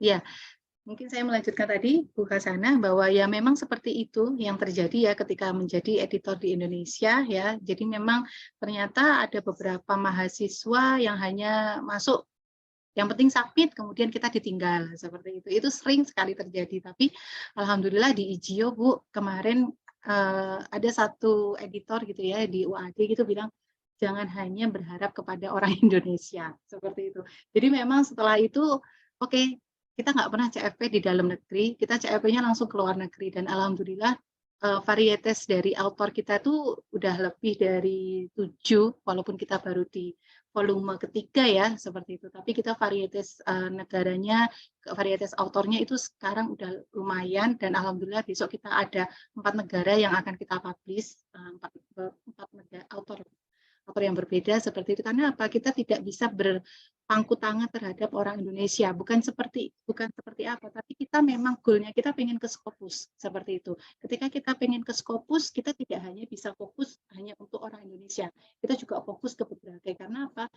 Scopus itu juga melihat diversity autornya seperti apa, itu yang pertama. Kemudian editornya seperti apa, reviewernya seperti apa, sangat rigid sekali. Bahkan sampai citasi IJIO berapapun itu langsung dicek.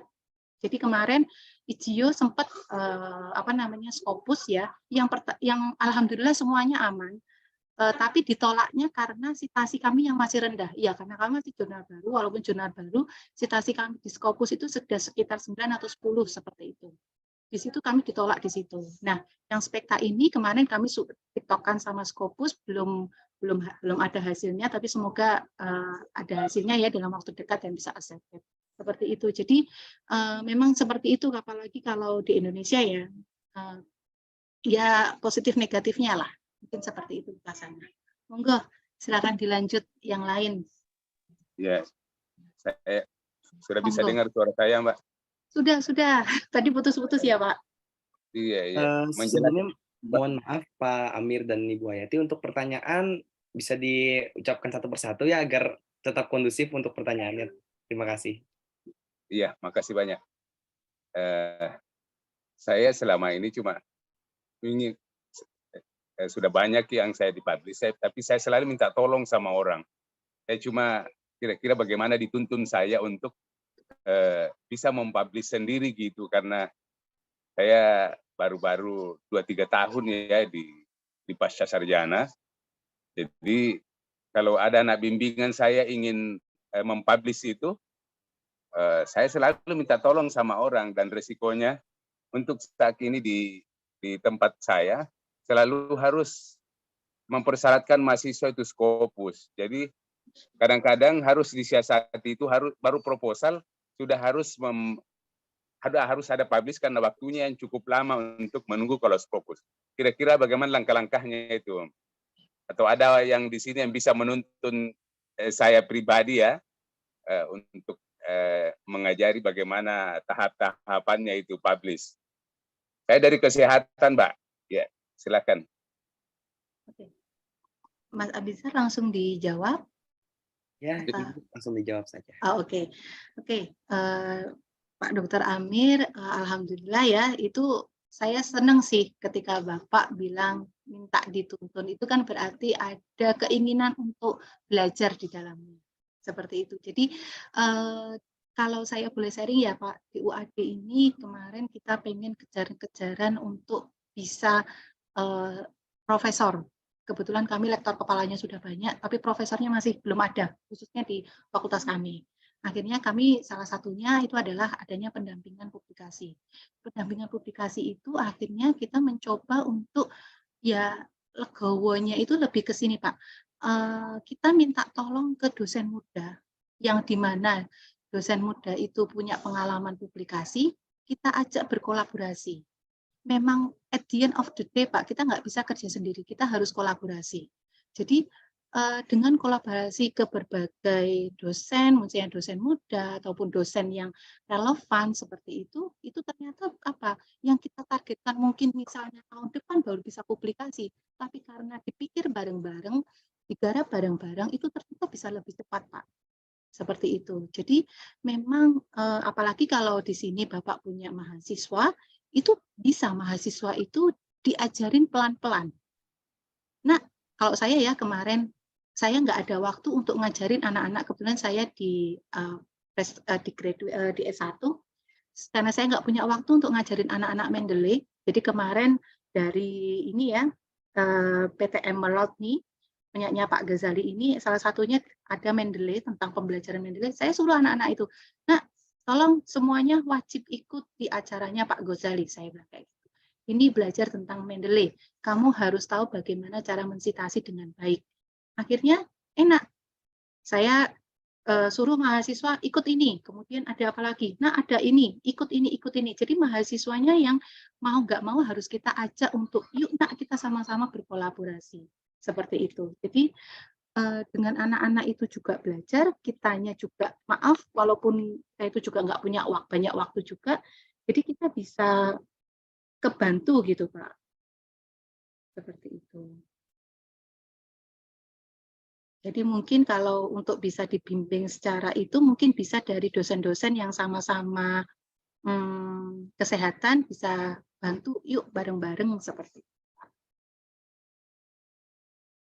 Bisa dibuat acara kegiatan pelatihan. Betul. Itu aja kali di kampusnya atau mungkin bisa nanti di kampus kami nanti kami share ya Bapak ya. Tuh, alhamdulillah ya. Di sini malah bisa jadi kolaborasi. Itu Pak Amir. Ya, makasih banyak, Mbak. Sayangnya ini penjelasannya lebih banyak hilangnya suaranya ini. Ya. Ya. Mungkin nanti Bapak Amir bisa menonton kembali tayangannya di YouTube, Bapak. Baik, Ibu, karena memang sudah menunjukkan waktu 10:29, ini mungkin pertanyaan terakhir dari Bapak Arif yang sudah hands up dari tadi. Silakan Bapak Arif.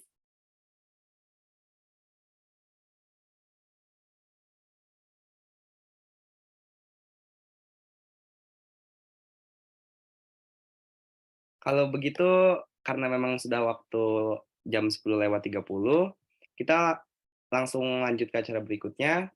Terima kasih kepada Ibu narasumber yang telah memberikan ilmu yang luar biasa kepada kita semua. Semoga ilmu yang diberikan dapat berguna bagi kita, nusa, dan bangsa. Amin. Selanjutnya, acara webinar ini saya serahkan kepada MC untuk Ibu Ike, waktu dan tempat dipersilahkan.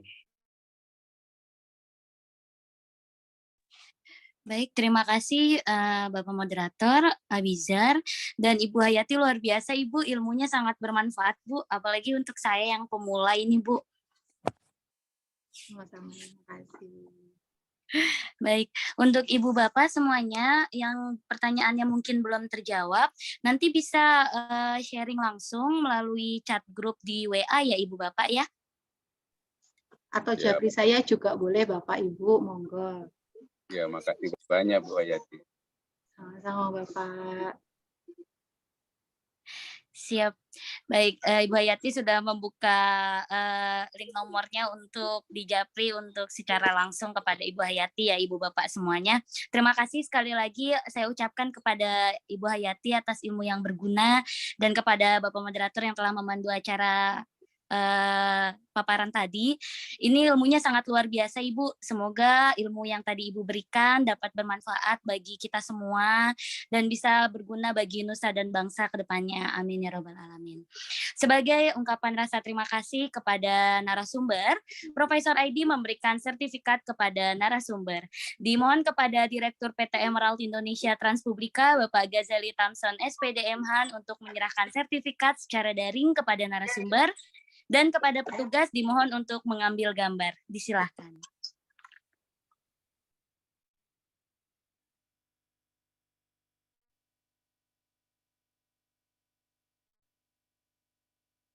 Terima kasih Ibu Hayati atas kesempatan hari ini. Hanya selembar kertas ini yang bisa kami berikan kepada Ibu. Semoga apa yang diberikan bisa bermanfaat buat kita semua, terutama untuk generasi Indonesia yang pengen menjadi the real researcher ke depannya. Terima kasih banyak dan kita mengharapkan nanti bisa memberikan pelatihan-pelatihan di selanjutnya, karena ini kan baru awal dan nanti kita berkolaborasi dengan narasumber-narasumber yang lainnya. Karena sudah banyak yang menanti ini, kita sudah punya 75 ya tergabung sana ya. Insya Allah nanti kita share, jadi maksudnya tidak hanya Ibu Hayati yang memberikan nanti, dan juga mungkin bagi Bapak Ibu yang berada di sini yang bisa memberikan kontribusi bisa menghubungin tim kami untuk bisa share menjadi pembicara. Jadi benar kata Ibu Hayati, kita saling belajar gitu ya. Jadi semakin banyak yang berbicara, semakin nanti tidak ada yang mau dibuatin jurnal gitu loh. Yang ada itu didampingin. Nah, itulah misi kami Profesor Aidi itu mendampingin, bukan membuatin. Kalau membuatin itu sama kayak bisnis. Ya. Kalau bisnis istilahnya tentunya nanti akan mendatangkan keuntungan, padahal sebenarnya ini bukan keuntungan, untuk kemaslahatan bersama. Saya sangat sepakat dengan Ibu Hayati Muti. Terima kasih Bu ya. Terima kasih banyak. Bapak. Baik, terima kasih kepada Bapak Ghazali dan Ibu Hayati. Semoga silaturahmi kita tetap terjaga ya Bu ya, dan kerjasama kita tetap terjaga ya Bu. Baik, acara selanjutnya adalah mendengarkan lagu wajib Bagimu Negeri.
Baik, sebelum mengakhiri kegiatan hari ini, izinkan kami untuk mengabadikan gambar sebagai salah satu bentuk dokumentasi kegiatan pada siang hari ini.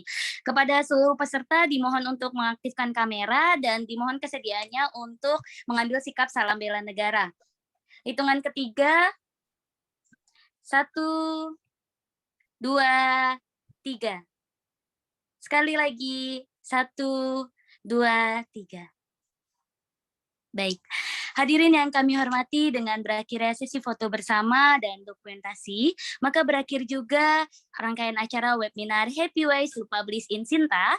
Sekali lagi saya ucapkan terima kasih kepada Direktur PT Emerald Indonesia Transpublika Bapak Ghazali Tamson SPD MHan, kepada Ibu narasumber Ibu Hayati Muktiasi PhD, Ibu Bapak dosen peneliti, undangan, serta seluruh peserta nasional webinar pada siang hari ini. Siang hari makan kuaci, makan bareng sama Ibu Asi. Kami cukup sekian, acara hari ini kami ucapkan banyak terima kasih.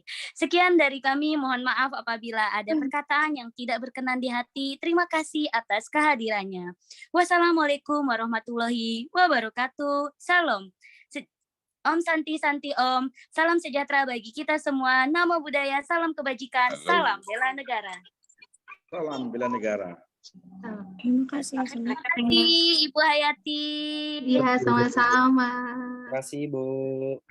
Sama. Yang masih online, kira-kira ada yang ini nggak? Next time, bulan apa ini ya? Maret ya? Yang masih kosong ya? Iya, Maret. Pelatihan ya? Ya, nanti Bagus ya Bu itu. Hasanah tuh kayaknya, gimana Pak? Harus biar berbayar, yang penting bagus. Kenapa bisa mati-mati, tidak sampai ilmunya itu Bu Dokter itu. Itu apa namanya Bu ya? Ini lancar Bu? Pak. Di kita lancar Pak. Oh begitu ya. Oh ya. Berarti mungkin saya posisi jauh ya. Bapak Amir di mana posisi izin Bapak? Di Makassar. Makassar. Iya. Makassar kan masih wilayah NKRI kan? Iya. Sinyalnya kurang kuat. Mungkin radarnya lagi muter-muter Pak. Iya, iya. Oh mungkin ya. Karena saya di pusat kota juga ini saya. Di pusat. Enggak, walaupun kita juga di kawasan Jakarta karena cuaca. Saya pun tadi sempat berapa kali terpental juga. Oh ya, Jadi memang infrastruktur internet kita ini di Indonesia ini termasuk masih dalam apa ya, tahap berkembang, Pak. Berbeda dengan di Singapura atau di Amerika ya. Ya mungkin itu. Semestinya kita online di Singapura biasanya, Pak. Saya di Nanti kita beracara ke sana, Pak, insya Allah. Saya di ibu kota negara Makassar ini. Iya. Negara masih juga ya. Ya mungkin ini pekerjaannya Menteri Kominfo ya. Memang harus infrastruktur, kalau kita mau maju infrastruktur internet harus bagus. Oke, mantap. Karena sekarang ini orang udah berpindah nih. Iya, saya kira kuliah itu udah berada di semua orang ya, tapi cuman saya. Makanya saya bilang kalau pertemuan bagus seperti ini berbayar saja tidak ada persoalan ya, daripada tidak sampai-sampai. Jangan Bapak, kita di Profesor ID itu tidak berbayar, di freemium bukan free. Jadi free itu bebas, free dan premium, jadi gratis dan memang berkualitas gitu Pak. Jadi memang tidak akan pernah kita akan pungut biaya. Tapi kalau untuk yang membutuhkan sertifikat bisa juga untuk memberikan donasinya kan, karena untuk membantu kita ini digerakkan oleh relawan Bapak, relawan satuan kerja, dan mereka tersebar di beberapa daerah, ada yang di Padang, ada yang di Jakarta, ada yang di Tangerang. Jadi relawan inilah yang menggerakkan. Saya berada di Tangerang. Makasih banyak. Saya berada di Jakarta juga ada. Ya, Bapak Amir. Kita juga makasih kalau tidak ada peserta kita tidak bisa berjalan nih, Pak. Saya. Iya. Kalau di grup WA kita itu ada 1.000 member ya, Ibu Hayati ya. Jadi maksud saya dengan 1.000 member ini, karena kan ada judulnya tuh, Sinta Mindset. Jadi saya mengharap nanti admin juga nanti untuk hal-hal yang berbicara yang lain coba agak kita peringatkan. Karena ini benar-benar saya sangat antusias melihat Bapak-Bapak ini pengen belajar gitu loh. Jangan sampai nanti Bapak-Bapak ini kita buatin. Saya sudah save nomornya juga Ibu Hayati, mudah-mudahan bisa komunikasi. Ya silakan. Kita bebas Bapak, langsung Japri. Tadi kan udah diperbolehkan beliau Japri boleh melalui. Nomornya di mana Bu Hayati? Kok saya belum lihat ya, maaf ya. Ada ya nomornya ya? Di grup Ibu, di grup Sinta Mindset. Oh iya. Atau bisa di kolom chat Ibu Hayati, nggak jadi masalah, diketik aja di kolom chat, siapa tahu ada yang mau konsultasi. Baik, Ibu. Ya. Monggo. Kolaborasi dengan Bu Hayati juga sebagai editor. Boleh. Ini Bu Hasanah ini boleh juga nih Bu Hasanah memberikan materi di Profesor ID. Insya Allah siap. Insya Allah ya. Nanti dihubungin ini ya tim Profesor ID ya. Bu Hayati ya, baik. Ya, baik. Iya. Ya, alhamdulillah biasa juga mengisi Pak. Tapi ini kan penting juga kita mendengarkan sisi berbeda dari teman ya hari ini gitu. Betul. Masya Allah. Nggak apa-apa. Jadi sebenarnya Ibu Hayati kan yang mengisi the first ini kan, ini basisnya. Nanti the next levelnya ada bulan depan di minggu ketiga. Dan selanjutnya juga kita mengharapkan kontributor dari yang lainnya juga. Jadi kan semakin banyak nanti yang memberikan, jadi akan yang belajar insya Allah nanti akan mudah dan paham gitu. Belajar itu nggak bisa dipaksain seminggu 2 minggu. Jadi maka kita ambil yang special weekend, tidak mengganggu waktu jalan sama anak gitu kan. Kita tahu pasti kita mempunyai harus quality time sama keluarga juga. Disengaja jam 9 sampai jam 11 atau jam 12 lah maksimal gitu ya. Setelah zuhur kan bisa kita keluar gitu. Dan tidak diganggu waktu kita gitu Ibu. Makanya diambil waktu ini gitu loh. Kita memang belum ada kelas-kelas yang khusus ya, yang premium belum kita buat. Nanti langsung aja ke narasumber gitu. Baik, alhamdulillah, makasih Pak. Gitu. Jadi bersedia Bu ya untuk mengisi materi ke depannya Bu terkait dengan Insya Allah Pak, kita juga lagi ya. ke Sinta 2 Pak, lagi udah lolos desk evaluation ya, mohon doanya. Makanya hal-hal yang tadi, hal-hal yang penting tadi penting banget apa yang Bu Hayati sampaikan, walaupun juga sebagian kebetulan saya juga dosen metodologi penelitian di Pasca Sarjana sih, alhamdulillah. Ya, begitu. Pasca sarjana mana Bu? UIA, Universitas Islam Asyafiah Jakarta. Oh Jakarta, oh iya, so, bagus itu, mantap. Ini saya kan silaturahmi itu kan mencari autor dari luar negeri nih, dari Bu Hayati nih, dan juga editor. Kasih Bu Hayati. Nah, Bu Hayati pasti punya channel tuh, at least di negara Ipin Upin lah. Orang Malaysia biasanya sangat antusias tuh bergabung itu. Enggak Pak, Ya, malah Bu, ya? saya itu enggak Pak, malah saya itu yang masuk itu tuh malah bukan dari teman-teman. Teman-teman itu hanya dari volume 1 nomor 1 karena apa? Harus ada paling tidak kan ada 2 negara untuk kita bisa tersertifikasi bahwa maksudnya ini adalah international journal. Tapi setelah saya volume 1 nomor 1, kayaknya kalau ngandelin teman itu nggak bisa Pak.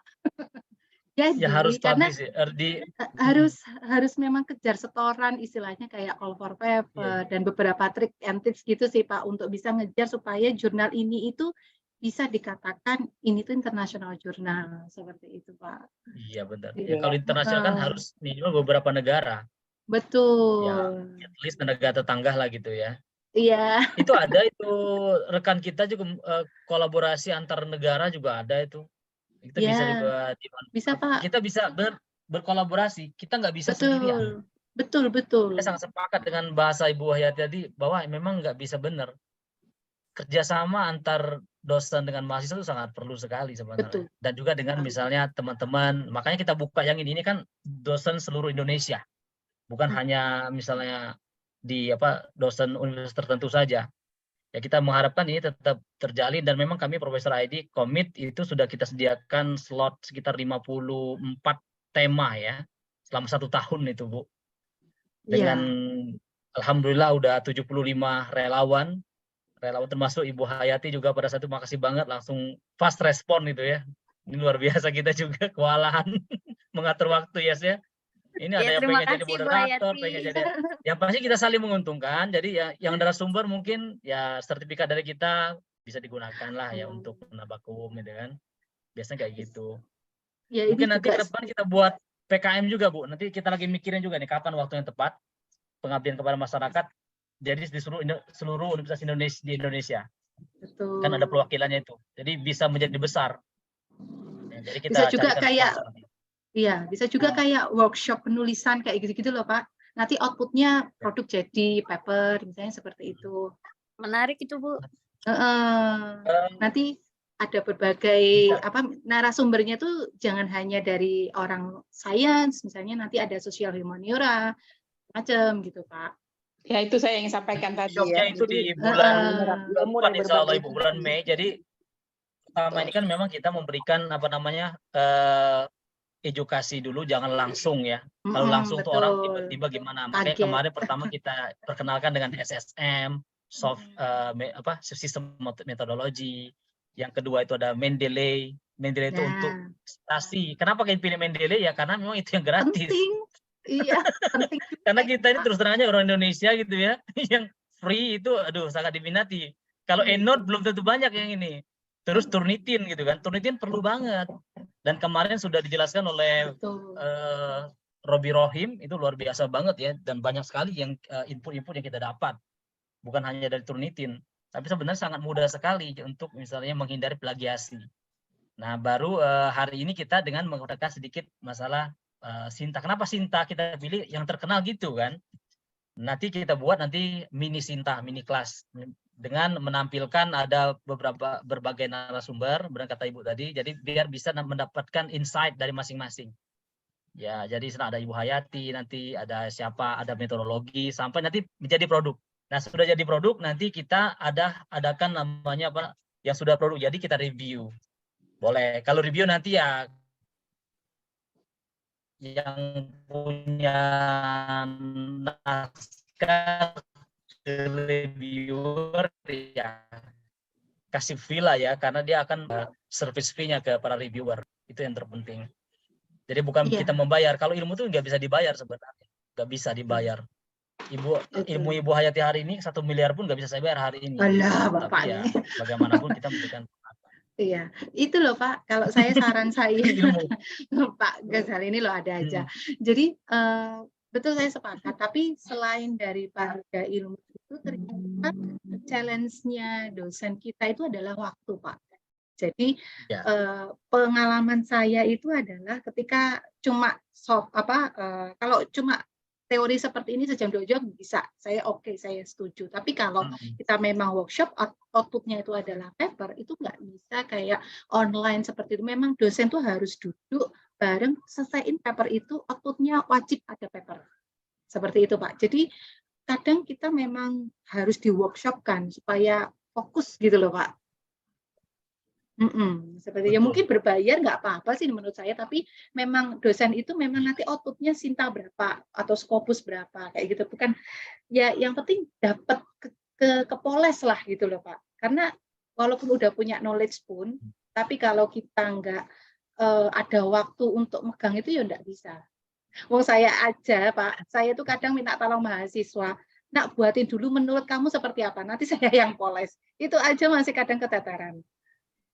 Gitu. Ya, betul. Itu saran yang bagus, nanti coba akan kita. Sebenarnya kita sudah karena terpisah dari program premiumnya, nanti mungkin kita buka kelas weekend. Mungkin nanti siapa yang mau nanti kita buatkan untuk kelasnya itu. Tapi yang pasti kita tidak membuatkan, kami akan mendampingi. Betul. Ya kita dampingin, jadi bagaimana nanti jangan sampai nanti sudah Sinta 2 tapi ya dia tidak merasa kepuasannya beda kan Bu ya, ketika kita dapat Sinta 2 tapi kita saya selalu menganalogikan seperti ini, ada istilah authorship itu kan yang punya kewenangan terhadap penelitian itu, dia punya ide ya, yang melaksanakan misalnya membuat metodologi, yang melakukan pengolahan orang lain no problem, tapi dialah yang merangkumnya ke depan gitu, itu namanya authorship. Benar kan Bu? Seperti itu Ibu Asi. Iya, tidak harus kita semua yang melakukan. Kayak misalnya kita nggak ahli dalam in vivo ada yang ahlinya gitu kan. Kita punya itu kelas in vivo. Ya udah, ada data in vivo kan buat dalam bentuk namanya berkolaborasi Pak.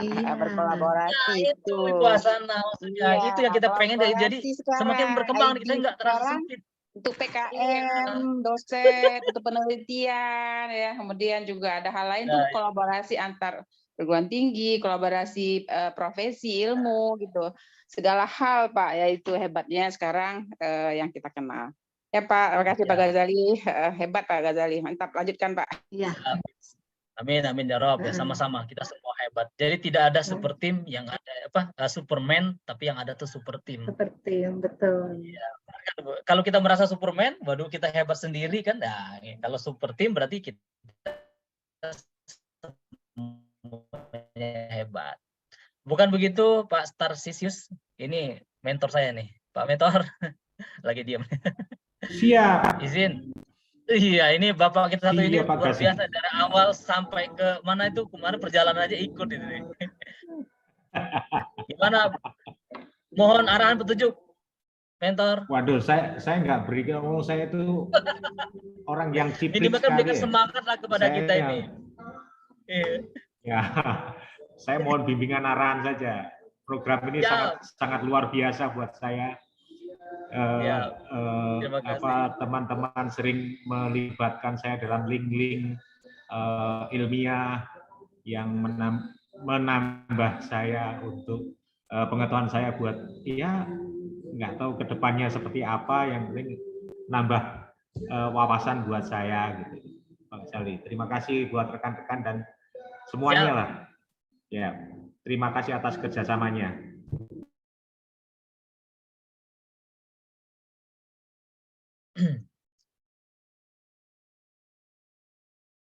Ya, ada lagi rekan-rekan yang bisa memberikan sumbang saran ya, nggak apa-apa, kita kan sini kan udah acara bebas ya. Pak Haji Istan Haro ini dari tadi diam aja nih Pak, gimana Pak? Ada sumbang saran untuk kita semua di sini Pak? Nggak kedengaran suaranya. Pak Erlangga, Universitas Bandar Lampung. Pak Ghazali boleh izin sharing? Siap, siap.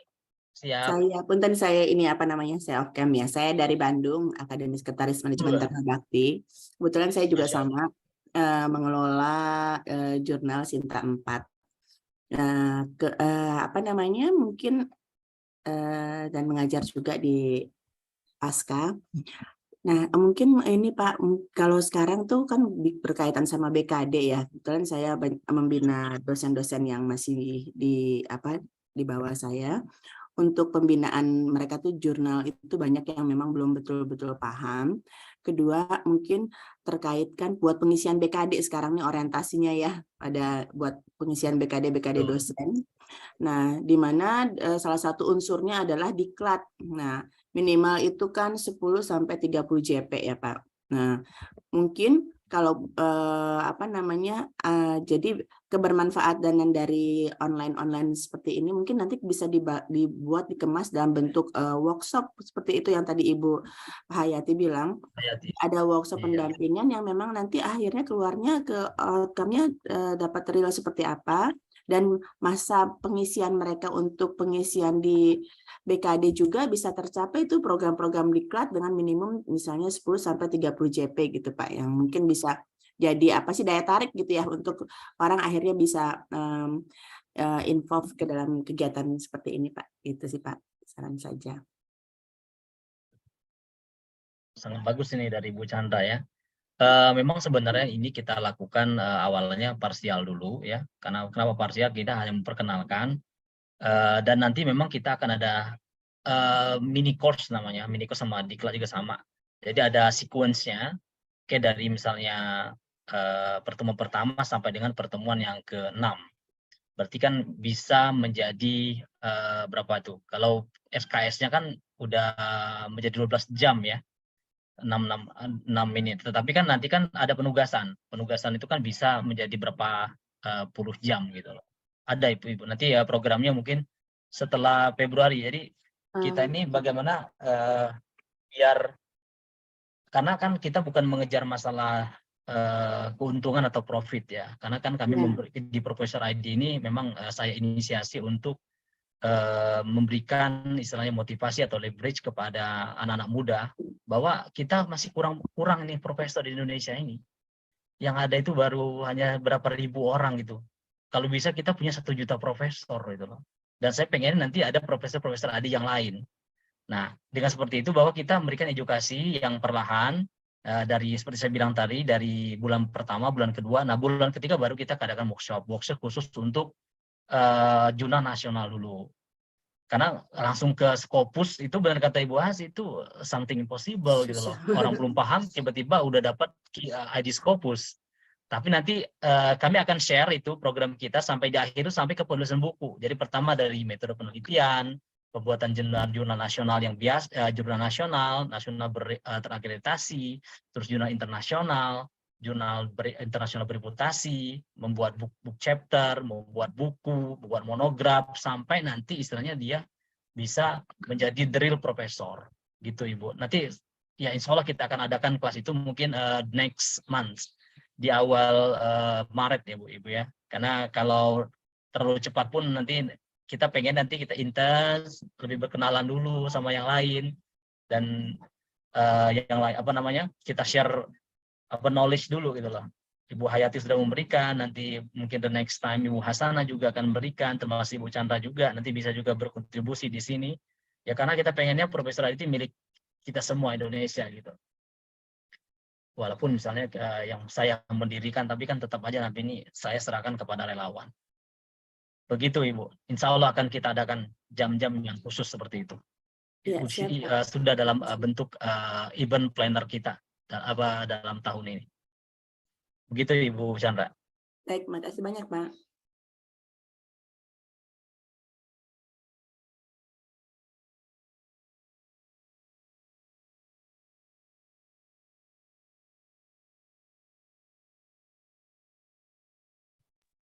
Mohon izin Ibu Hayati, mungkin nanti isi kontak lagi Bu Hayati ya Bu untuk tema program-program untuk lanjutan seminar webinarnya.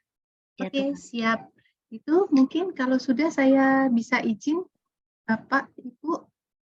Boleh Ibu ya, mungkin ada kegiatan yang lain. Terima kasih banyak Bu Hayati. Terima kasih banyak Ibu Hayati. Sama-sama. Sukses selalu, sehat selalu Ibu.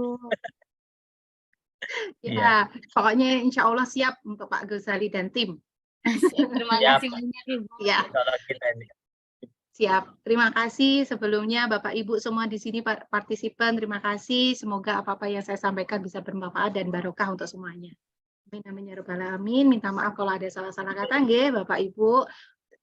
Assalamualaikum warahmatullahi wabarakatuh. Waalaikumsalam warahmatullahi wabarakatuh. Waalaikumsalam.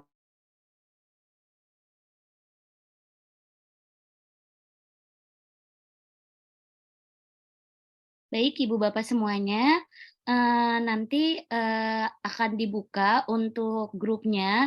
Mungkin untuk hari ini akan dibuka untuk WA grupnya agar semuanya bisa chat. Itu sampai dengan pukul 5 sore, nanti selebihnya akan dibuka di hari biasa. Karena agar lebih produktif grupnya, karena banyak sekali iklan-iklan yang tidak berkaitan dengan materi dari Sinta ini. Jadi nanti admin akan buka sampai dengan pukul 5 sore saja. Baik, untuk Ibu Bapak sekalian, semoga sehat selalu. Terima kasih sudah mengikuti webinar pada siang hari ini.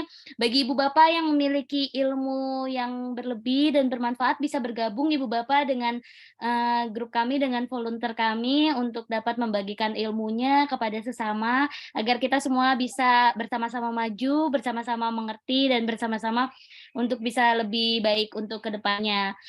Sekali lagi, saya ucapkan terima kasih kepada Pak Ghazali, kepada Ibu Bapak semuanya. Mohon izin untuk link Zoom ini jika tidak ada pertanyaan lagi atau tidak ada sharing lagi, mohon izin untuk kami tutup ya Ibu Bapak ya. Ada yang mau disampaikan Pak Ghazali mungkin?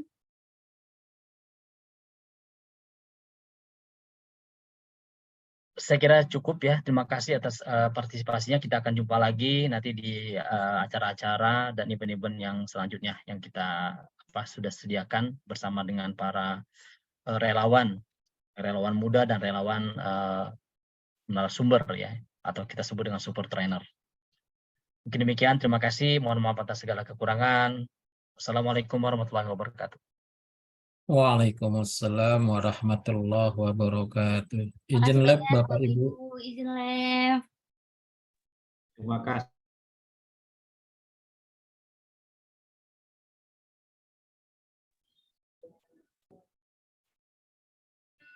Terima kasih semuanya. Terima kasih Pak Ghazali.